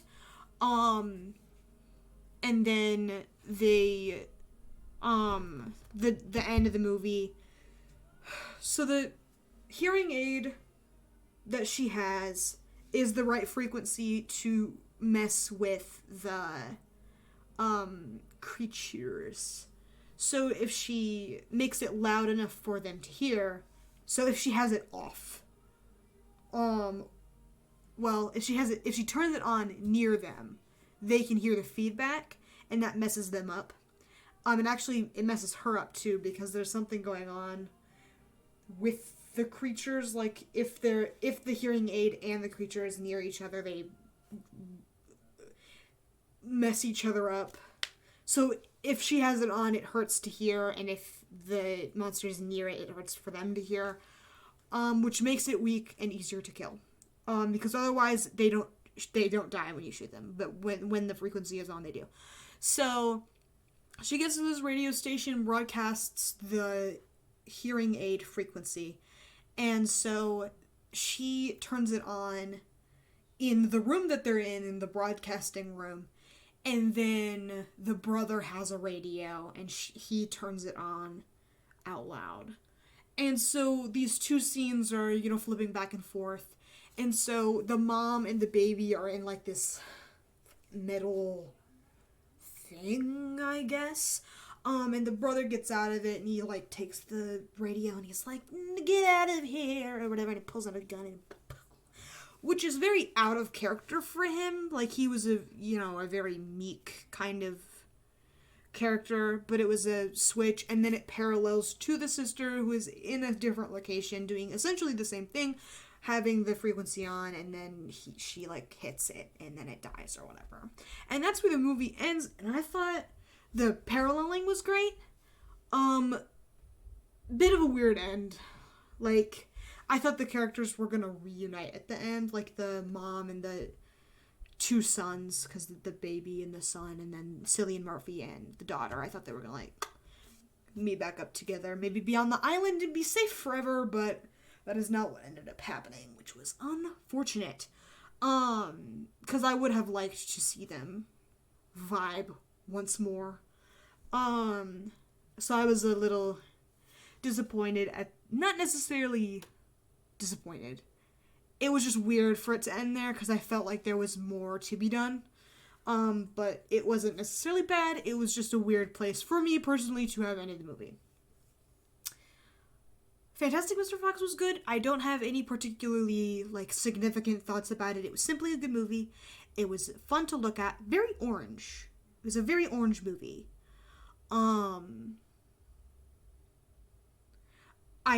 I will admit, if I were a child, a lot of it would have gone right over my head.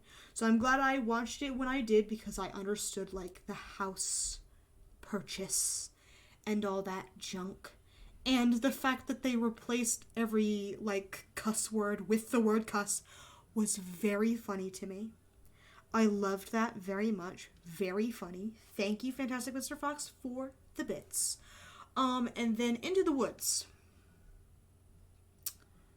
Now, I remember seeing this movie in theaters when it first came out, and I was very easy to please back in the day. I am no longer. I thought it was a fun movie then. Now, no. I don't think so. Because the problem with that movie is it was lazy and long. Like, the way it was written was everything was resolved, and then it immediately got unresolved, and I was like, oh. Because honestly, it could have ended where it should. Like, everyone got their fairy tale ending, could have ended there, and I would have been fine. Because I would have gotten Agony, the song, and we could have been done. We could have simply been done and left it alone.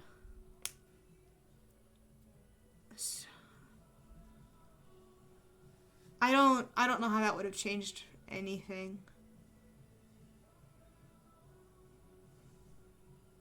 Because honestly, it would have made more sense if it were like the first half.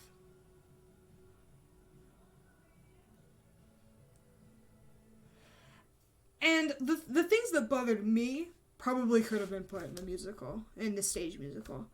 Because, so, the first half of the movie was just like, oh, we got the object that we needed. Oh no, we lost the object that we needed. Oh, we got it again. And so then the lady, the witch, is young again.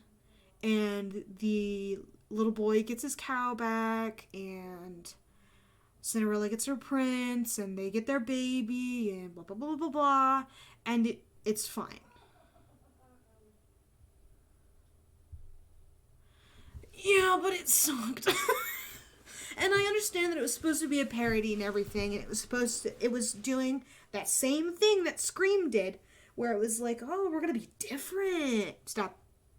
Don't. It's fine. Stop it. It's boring. The first half, the second half was significantly more interesting because the stakes were significantly higher. Because honestly, the Baker and his wife,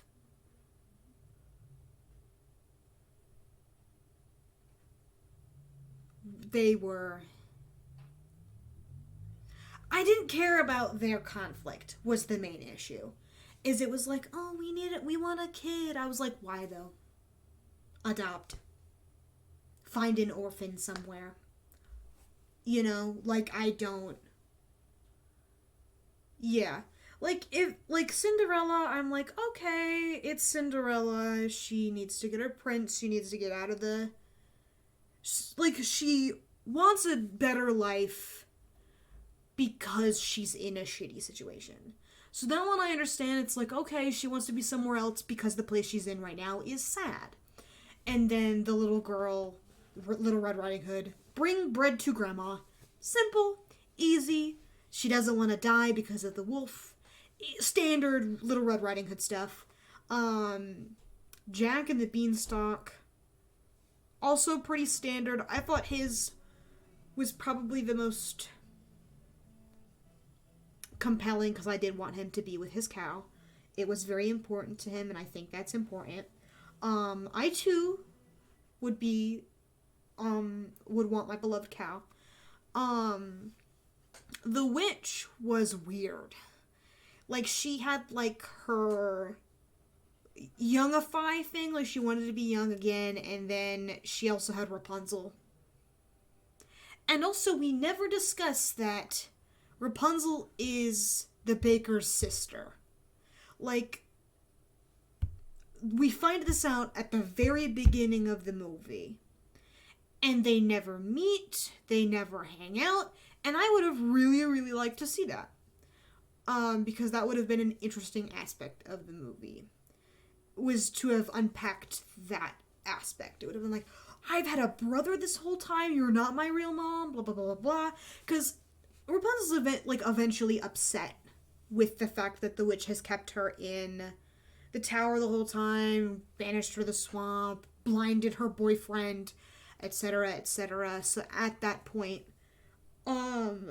or like at some point during that time, revealing that she was never her mother would have been fun and an interesting thing to do, I think. Unpacking that story I would have liked to see more of that one specifically. And that was the one that was interesting to me. Like, I wanted to see that one. But then after Rapunzel leaves with one of the princes, they are simply never in the movie again. And I was like, oh, okay, they're gone. Have fun, guys. Even though they were and despite them being, you know, the least significant characters in the movie, they were probably the ones that I wanted to see the most. Not the prince necessarily. He was attractive, but he wasn't, like, significant in any way. It was mainly Rapunzel that I wanted to see meet the brother. Oh, God. She didn't die in the movie, she just disappeared. So I can't comment on the everybody dying because not everybody died. I will get there momentarily. So, once everything goes to shit, with a giant coming down and everything. Killing the mom was dumb. Didn't make any sense. Like, why? Literally did not need to die. In the movie, it was the mother of Jack and the wife. And the wife was the one that I had the biggest issue with. I don't know the plot of the musical. I'm going off the movie, so anything I say is right to me. It may be wrong to you. Truffle. You know what time it is.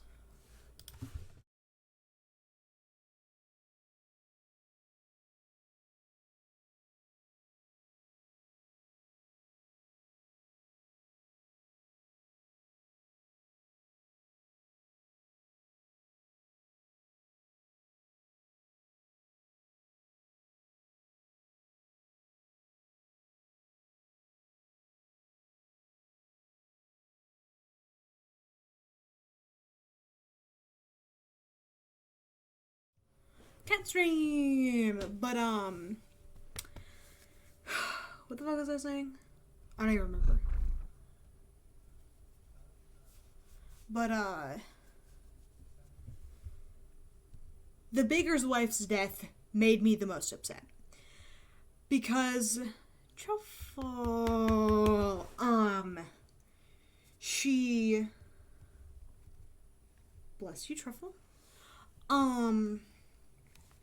I'll just put that. Say hello, Truffle.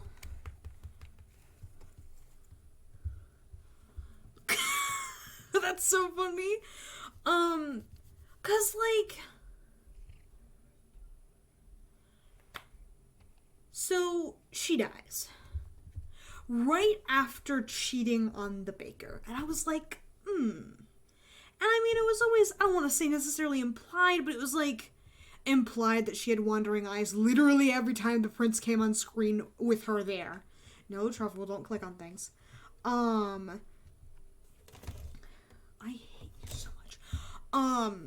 So the fact that she died and he never, okay, I would have been fine with her dying, but Cinderella should have said that the prince cheated with the wife, because she simply neglected to say anything about the fact that it was his wife that cheated, and her essentially, well, I guess dying is a consequence, but it wasn't like a direct consequence of cheating. She just happened to die.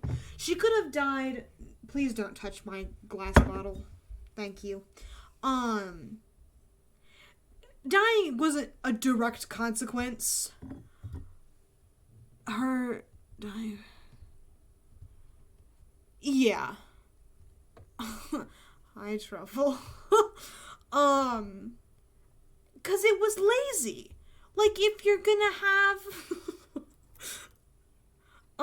if you're gonna have her cheat, have her like, there needs to be consequences as a direct result of her cheating. She can't just die. You know what I mean? It wasn't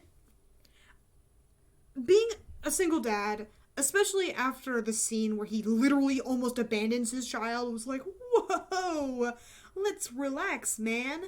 And maybe think about this. Your dad abandoned you. Maybe you don't abandon your son. Let's think this through here, my man.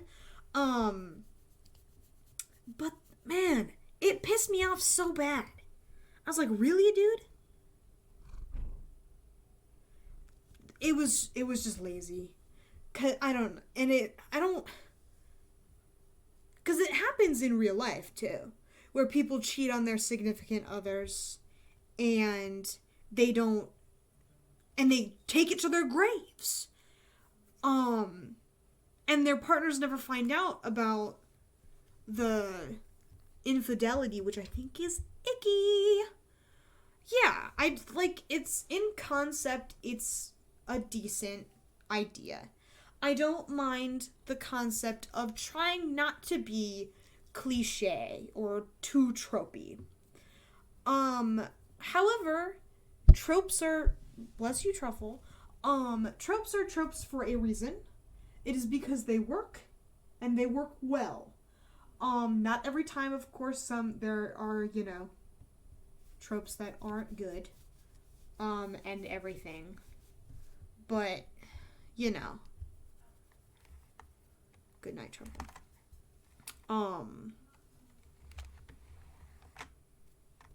But yeah, Into the Woods was definitely not my favorite movie. I think they probably should have picked one fairy tale to mess with. Like the way Maleficent did it, where they took the Sleeping Beauty. That's fair. Sometimes writing is bad because it was from the 90s. I love you, bad 90s movies. But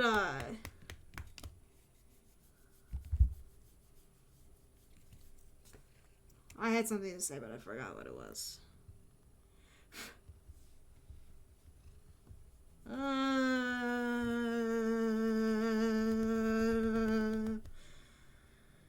Yeah, I completely forgot.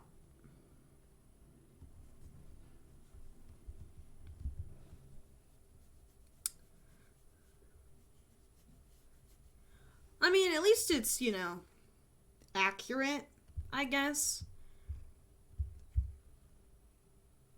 Hi, Truffle.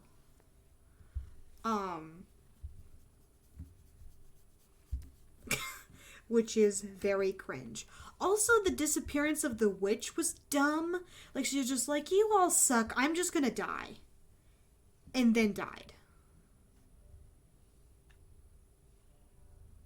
Like, really? And she never comes back. And I was like, okay, goodbye, I guess. It's great. Yeah, that movie left a lot to be desired. Because especially if... I don't know, I'm not evil. As much as I would enjoy being evil, I'm simply not. So, I don't think there's much I could do about that one. Truffle! What did you do? Oh, never mind, everything's fine. You're a freak of nature.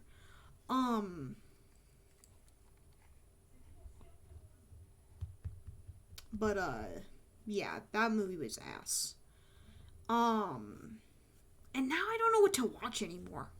Because I watched 5 new whole-ass movies. Yeah, like, she was an interesting...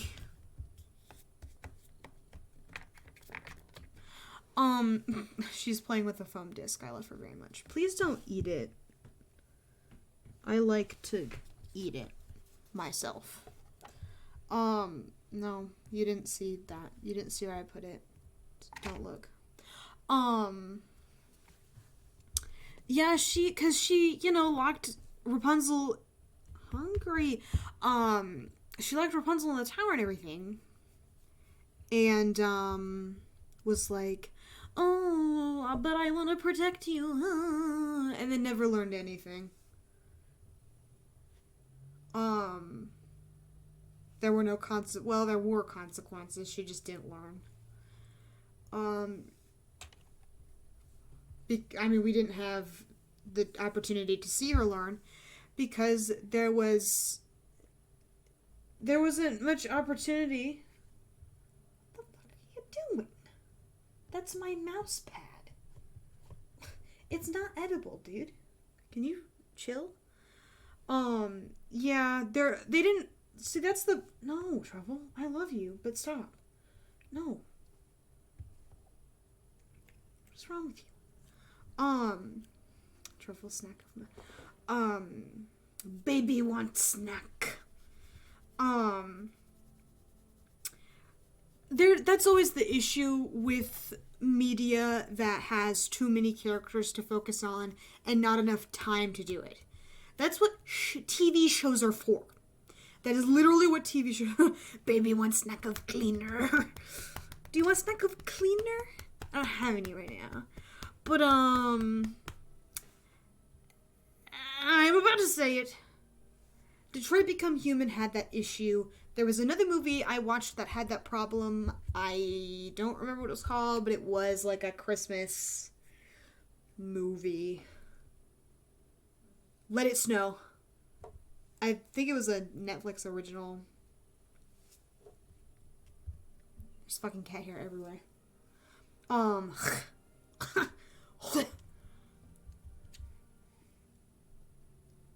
Damn you. Giddy! Woo! Hey man, how's it going? How have you been? Hope you're doing well. But yeah, literally any movie with too many characters in it and not enough time are hell. And I do think that if I were to sit down and watch the Marvel movies, they would probably have this issue as well. But they have the cinematic universe on their side. Like, they had the opportunity to develop characters in their own individual movies. Which is what a lot of movies with multiple characters need. Damn, I'm sorry it's been but Wendy's is good. I hope you enjoyed your Wendy's. Chicken nuggets. And burgers. I don't like burgers. Chicken nuggets. We got chicken nuggets from Wendy's the other day. They were ass. I don't know why. They were just really shitty. Trevor, why are you evil? Why are you evil? But, yes.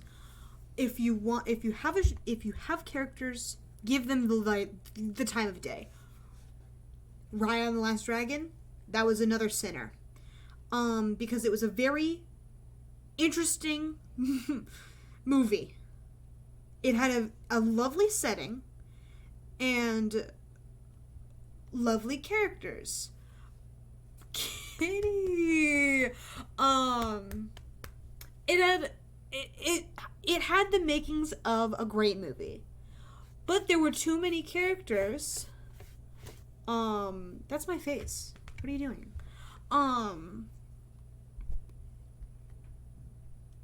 It had too many characters and not enough time, because like 3 of the characters were just like, they set stereotypes for each of the lands or whatever. I think there were 5 lands, right? Heart, fang, tail, spine. Heart, tail, fang, spine. Talon. There were 5, yeah. And so they set the rules for each of the lands, except for Heart, because we were supposed to be loyal to Heart, because we, the audience, were supposed to have the same perspective as Raya. So they set the rules for the 4 areas, and then broke the rules. Except for Fang, but we don't need to talk about Fang. So they broke the rules for the 3. And that was all that's all the characters were good for.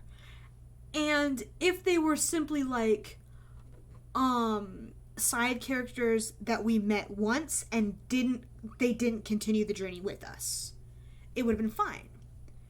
But they stayed there the whole time and were consistent characters in the, like, final group or whatever. And I understand why they did that. They were like, oh, well, we need to, have all of the areas come together and become Kumandra again, like her dad wanted. And we need at least one person from each area to come together and do that, because that's the whole bit. You're not jumping up there. There's too many plants. So, I don't know. It was, they didn't have enough screen time, because I was talking to my buddy, and he had a good point when he said that they were just comedic value. like the baby was, you know, a crime lord or whatever. And that was her whole bit. And then the boy who was like a captain, he was silly. And then the dad, old man guy, was just haha funny big man, and that was his whole bit. So they were all... Why did you open that? I don't want to look at that. I have a file, a folder on my desktop called Virus. It's not actually a virus. Within it is a Detroit Become Human fan movie final draft. Kitty, how do you want to read the script for Detroit Absolution? Oh, really? Trouble you shouldn't have. I do kind of want to read it. I haven't gotten around to it yet. Because I did download it that one time when we watched the prequel to Detroit Evolution, which was the lengthy fan movie. Which I do have half a mind to put everybody through, because I think it's funny. And I know it's a movie, like a movie length thing, that I won't get copy murdered for. With horrible voice acting right there. That's really funny! Shut up! My cat wants to be set free. I will be right back.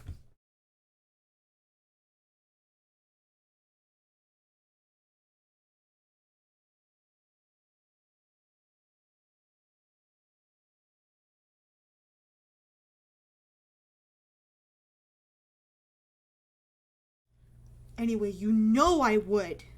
You know I would. Voice acting is a secret passion. And what's funny is they're all just dudes. They don't even have interesting voices, they're just men. There is maybe one woman in Evolution's... Well, two women. There's two women in Evolution. And they were both bad. Poorly developed women. Two women. I mean, in the movie's defense, there were maybe 5 characters. It was Reed and Gavin are the same person, but we don't even... So it's Reed, Nines, which is the 2 main characters, and then the side characters, which were Tina, which was just some random cop lady. Jerry or something. Chris? I think it's Chris. Chris, just some random cop dude. And I guess that's it. For like the main, like they were so Tina and Chris were just the side characters, and then the villain was a woman as well. So it was just those 4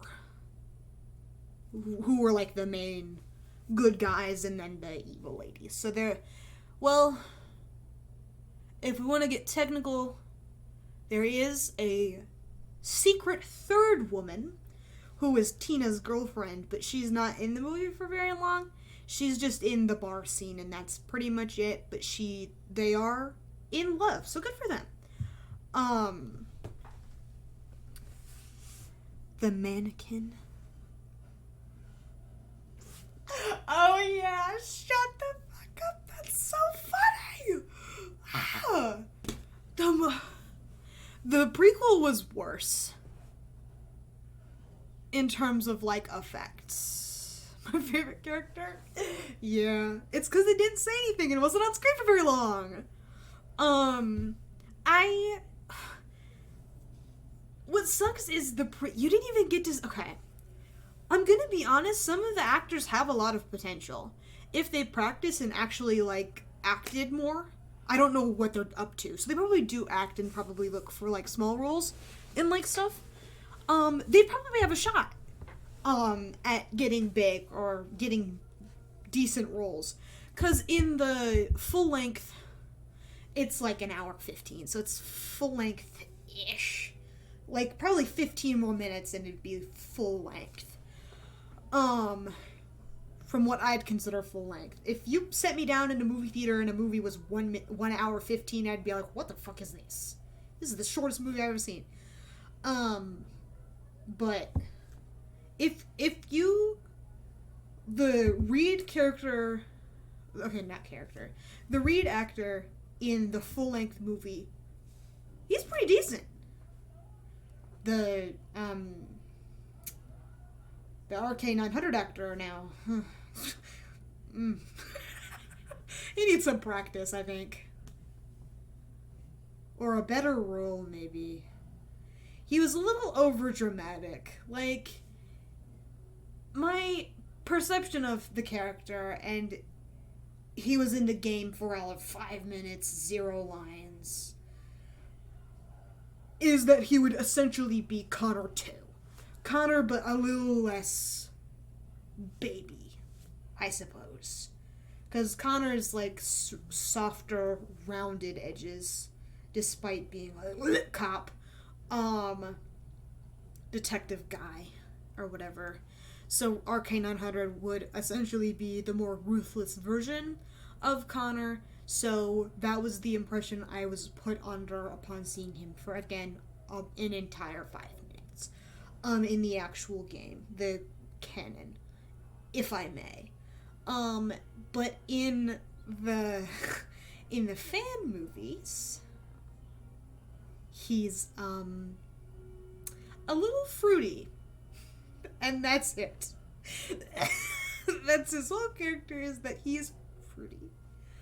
I wish I didn't find this so late in the stream, because I promised my friend that I'd play,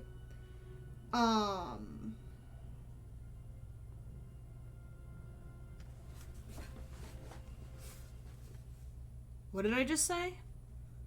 I'll start my sentence over. What I was gonna say is I was... yeah. And the problem is that the whole point of the movie is to make them be together, which doesn't make any sense. There's really nothing I can say beyond that. It doesn't make any sense. Because their canon, the one that they're following, is everyone lives in the end, peaceful revolution, everything's going really well. That kind of thing.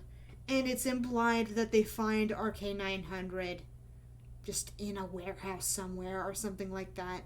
They wake him up literally and then wake him up metaphorically in terms of, like, they make him human.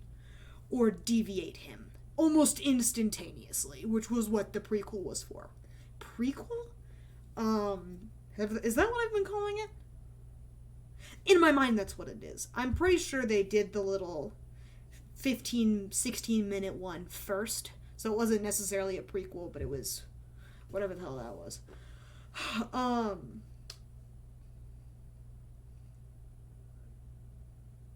So I forgot what I was talking about, but I do have the script out, and I'm on the first page. I didn't intend on reading it on stream or anything, I just opened it up mindlessly.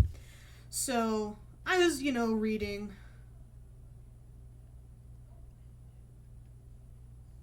so it's got an author's note, blah blah blah blah. On what we'd consider a third draft. Had this film eventually gone to the screen, it undoubtedly would have been revised 3 to 4 more times. Plenty of things would have been fleshed out, rephrased, smoothed out, and improved, not to mention things would have been improved in the final film editing process before footage reached your televisions. All this to say, I consider the story imperfect, it is flawed, it has gaps, it took 4 months to outline and 2 months to write, and even then, managing a massive ensemble piece that at its height was 134 pages is no easy feat, so it is an abandoned work in progress. There are some revisions, additional scenes with some of the supporting characters, and more that I didn't even get to, but hope that leaves room to fill in the gaps with ArtFest. I don't know what any of this means. Probably notes for people who actually give a shit about what they're doing. Still, there are a lot of things I like about the story and things I wish we could have realized on screen, so I hope you enjoy finding bits of humor. Joy, humor, intrigue, love, catharsis. It's so funny. Intelligence and inspiration wherever you can. So that, normal stuff. And then it says content warnings. And I'm like, okay. Catharsis. Catharsis is reading this on Archive of Our Own and then closing the tab and forgetting that I ever read it. Not reading it like a script. Like, there's something so brave about fan films to me. There's so many other things you could be doing with this creativity, you know what I mean? And honestly, I'm the same way. I feel like a lot of my own personal creativity is wasted on fan works. And you better be careful, otherwise I will do it. There's always tomorrow. Depending on whether or not I actually end up playing a game tomorrow. I'm so sorry about this stream. What is going on? But hey, we're having a good time, I would say. Thank you. This is most excellent of you to do. But so, I read all of that, and I was like, pretty standard. And then it says content warnings, and I'm like, oh, okay, fair enough. Because I think there are a couple of content warnings on the full movie. Or was there? I don't remember. It doesn't matter. It doesn't matter. There's content warnings on this. So, I'm reading. Many scenes of brutal violence. No problem. The game has brutal violence. Because the domestic abuse scenes and the guns and or whatever. It's robots. Who cares? That was probably robot racist. That's fine. They're robots. So, use of guns, including characters being shot. More standard stuff. Non-explicit discussion of sex. And I'm like, okay, now we're getting into the weird shit. And then it says off-screen sexual content. Safe for work, in parentheses. And that is what scares me about this script. Because in the first full-length movie written by these people, this person, it's one lady, it was about them getting together. And it's a robot and a human. So I'm kind of wondering how that works. Question marks? You are right. Me too. Me as well. Because in the first one, it's implied that, that's so funny. Shut up. Shut the fuck up. That is so funny. You're right. Obviously, especially and specifically full-length movie read. The prequel actor, I pretend I do not see him. Full-length read. But the thing is that at the pulling out the movie. No, you don't get a choice. It'll just be the tail end.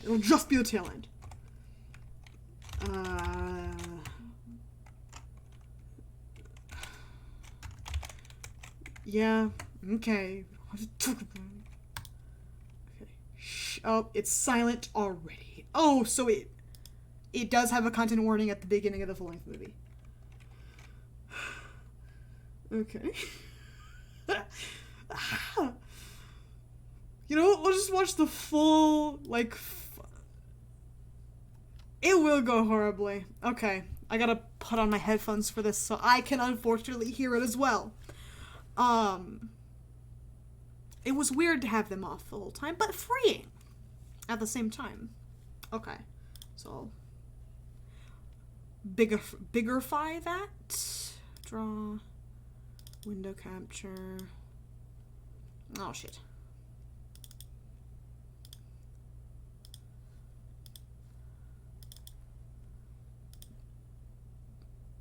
Man,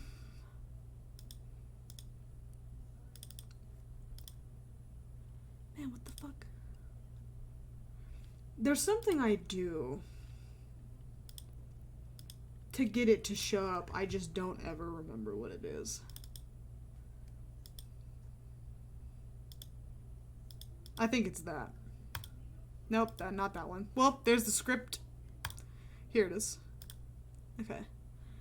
And I'll make this smaller for you so you can see the whole thing. I think it actually has subtitles, so I can, should, and will put those on for you.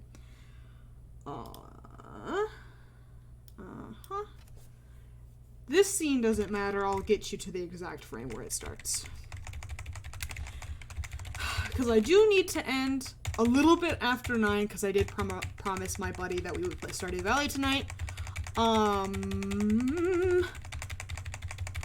Okay, doing this frame by frame is stupid. Okay, don't do that. For some reason, it's not working. Oh. This is Adrian Sawyer. Okay. Yeah, I know. It'll kill me. After the raid yesterday, I think nicotine is the last thing you have to worry about. We survived. Like always. And I think I'll be alright as long as I got a Terminator looking out for me. Gavin, I've been processing these past few days. It's all happened so fast, and we haven't had a chance to discuss anything really. Oh, shh. Yeah, Happy 905, happy 905. buyer's remorse, huh? Heard that one before. Of course not. I want to be close to you, but I can't be everything you need. Everything. We've discussed this before. Thank you for happy 905. My interest. Thank you for in- happy 905. Whoa. Let me get this straight. So you think that I put up with... First of all, he's like 5'3", and I love that. Second of all, probably not 5'3". The other dude's probably just tall. But I just want to... year of your shit. A year that fucking Ken doll face smirking at me every day. And then put up with you almost dying just so I could get laid? Nice. I don't care. I don't need any of that. Ever since I met you, things have just been better. I just want to be complete for you. You've been a whole person since the day you woke up. I've been lucky. If I can scrounge together enough parts of myself to function in the morning. I forgot! Ah! Okay.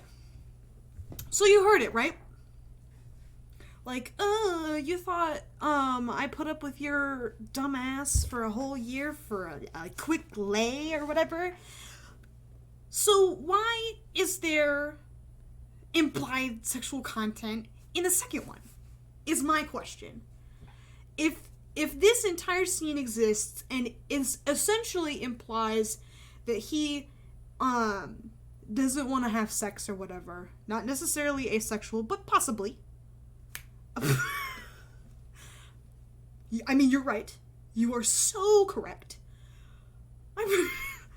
The entire final scene is it. I'm gonna finish it because I said I would. But at the same time, since we're already, it's so bad, and I love making fun of it. It's literally, it's one of my favorite things to make fun of. I'm holding this movie so gently in the palms of my hands, simply for the fact that it makes me feel better about literally everything I've ever made in my life. That's probably really mean, because this is very clearly a passion project. But it's so bad. It's so bad. Okay. Specifically the hand shit.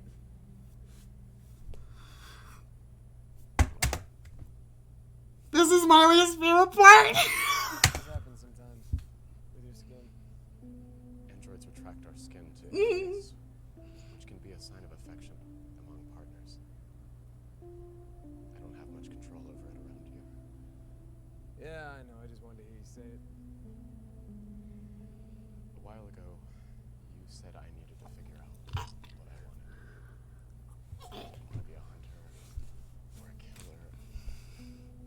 I wanted to protect people.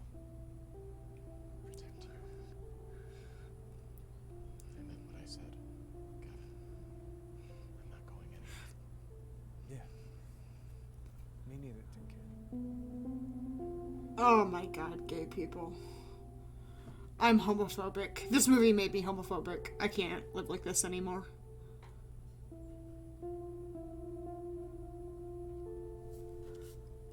It's probably really quiet for you. But it's fine. I had the subtitles. It was fine the whole time. Sure. Okay.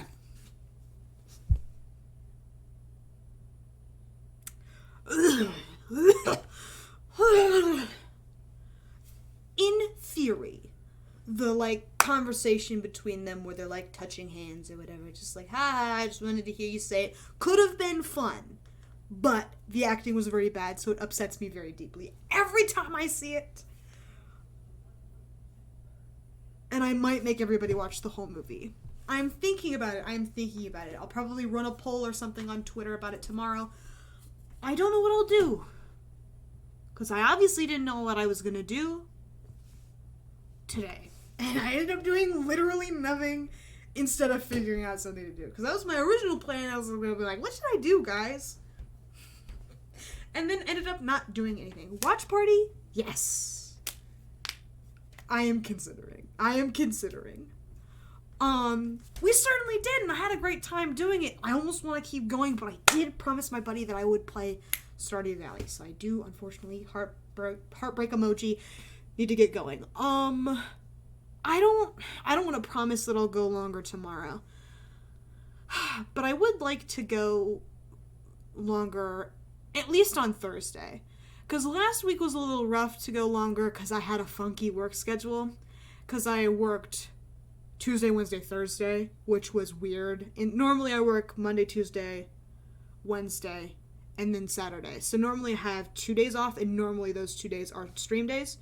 So I can normally go as late as I want on Thursdays. So hopefully I will if I'm in the mood. Because I did have a great time today. I like streaming. But it's just not been in the cards lately. What the hell is that? Oh, it's, wall tape. But anyway, thank you everybody for coming and hanging out with me. It was an excellent time despite not doing anything for this. I am very sorry, but you know what? Sometimes streams are for chatting and nothing else. Who's to say what we will get up to tomorrow? Watch party of a horrible movie. Script reading if we want, right after or before, probably after because it's the sequel. Game, Guard Me Sherlock, who's to say? Very exciting. All the prospects. It will be a fruitful night tomorrow. So thank you everybody for coming. I will see you tomorrow.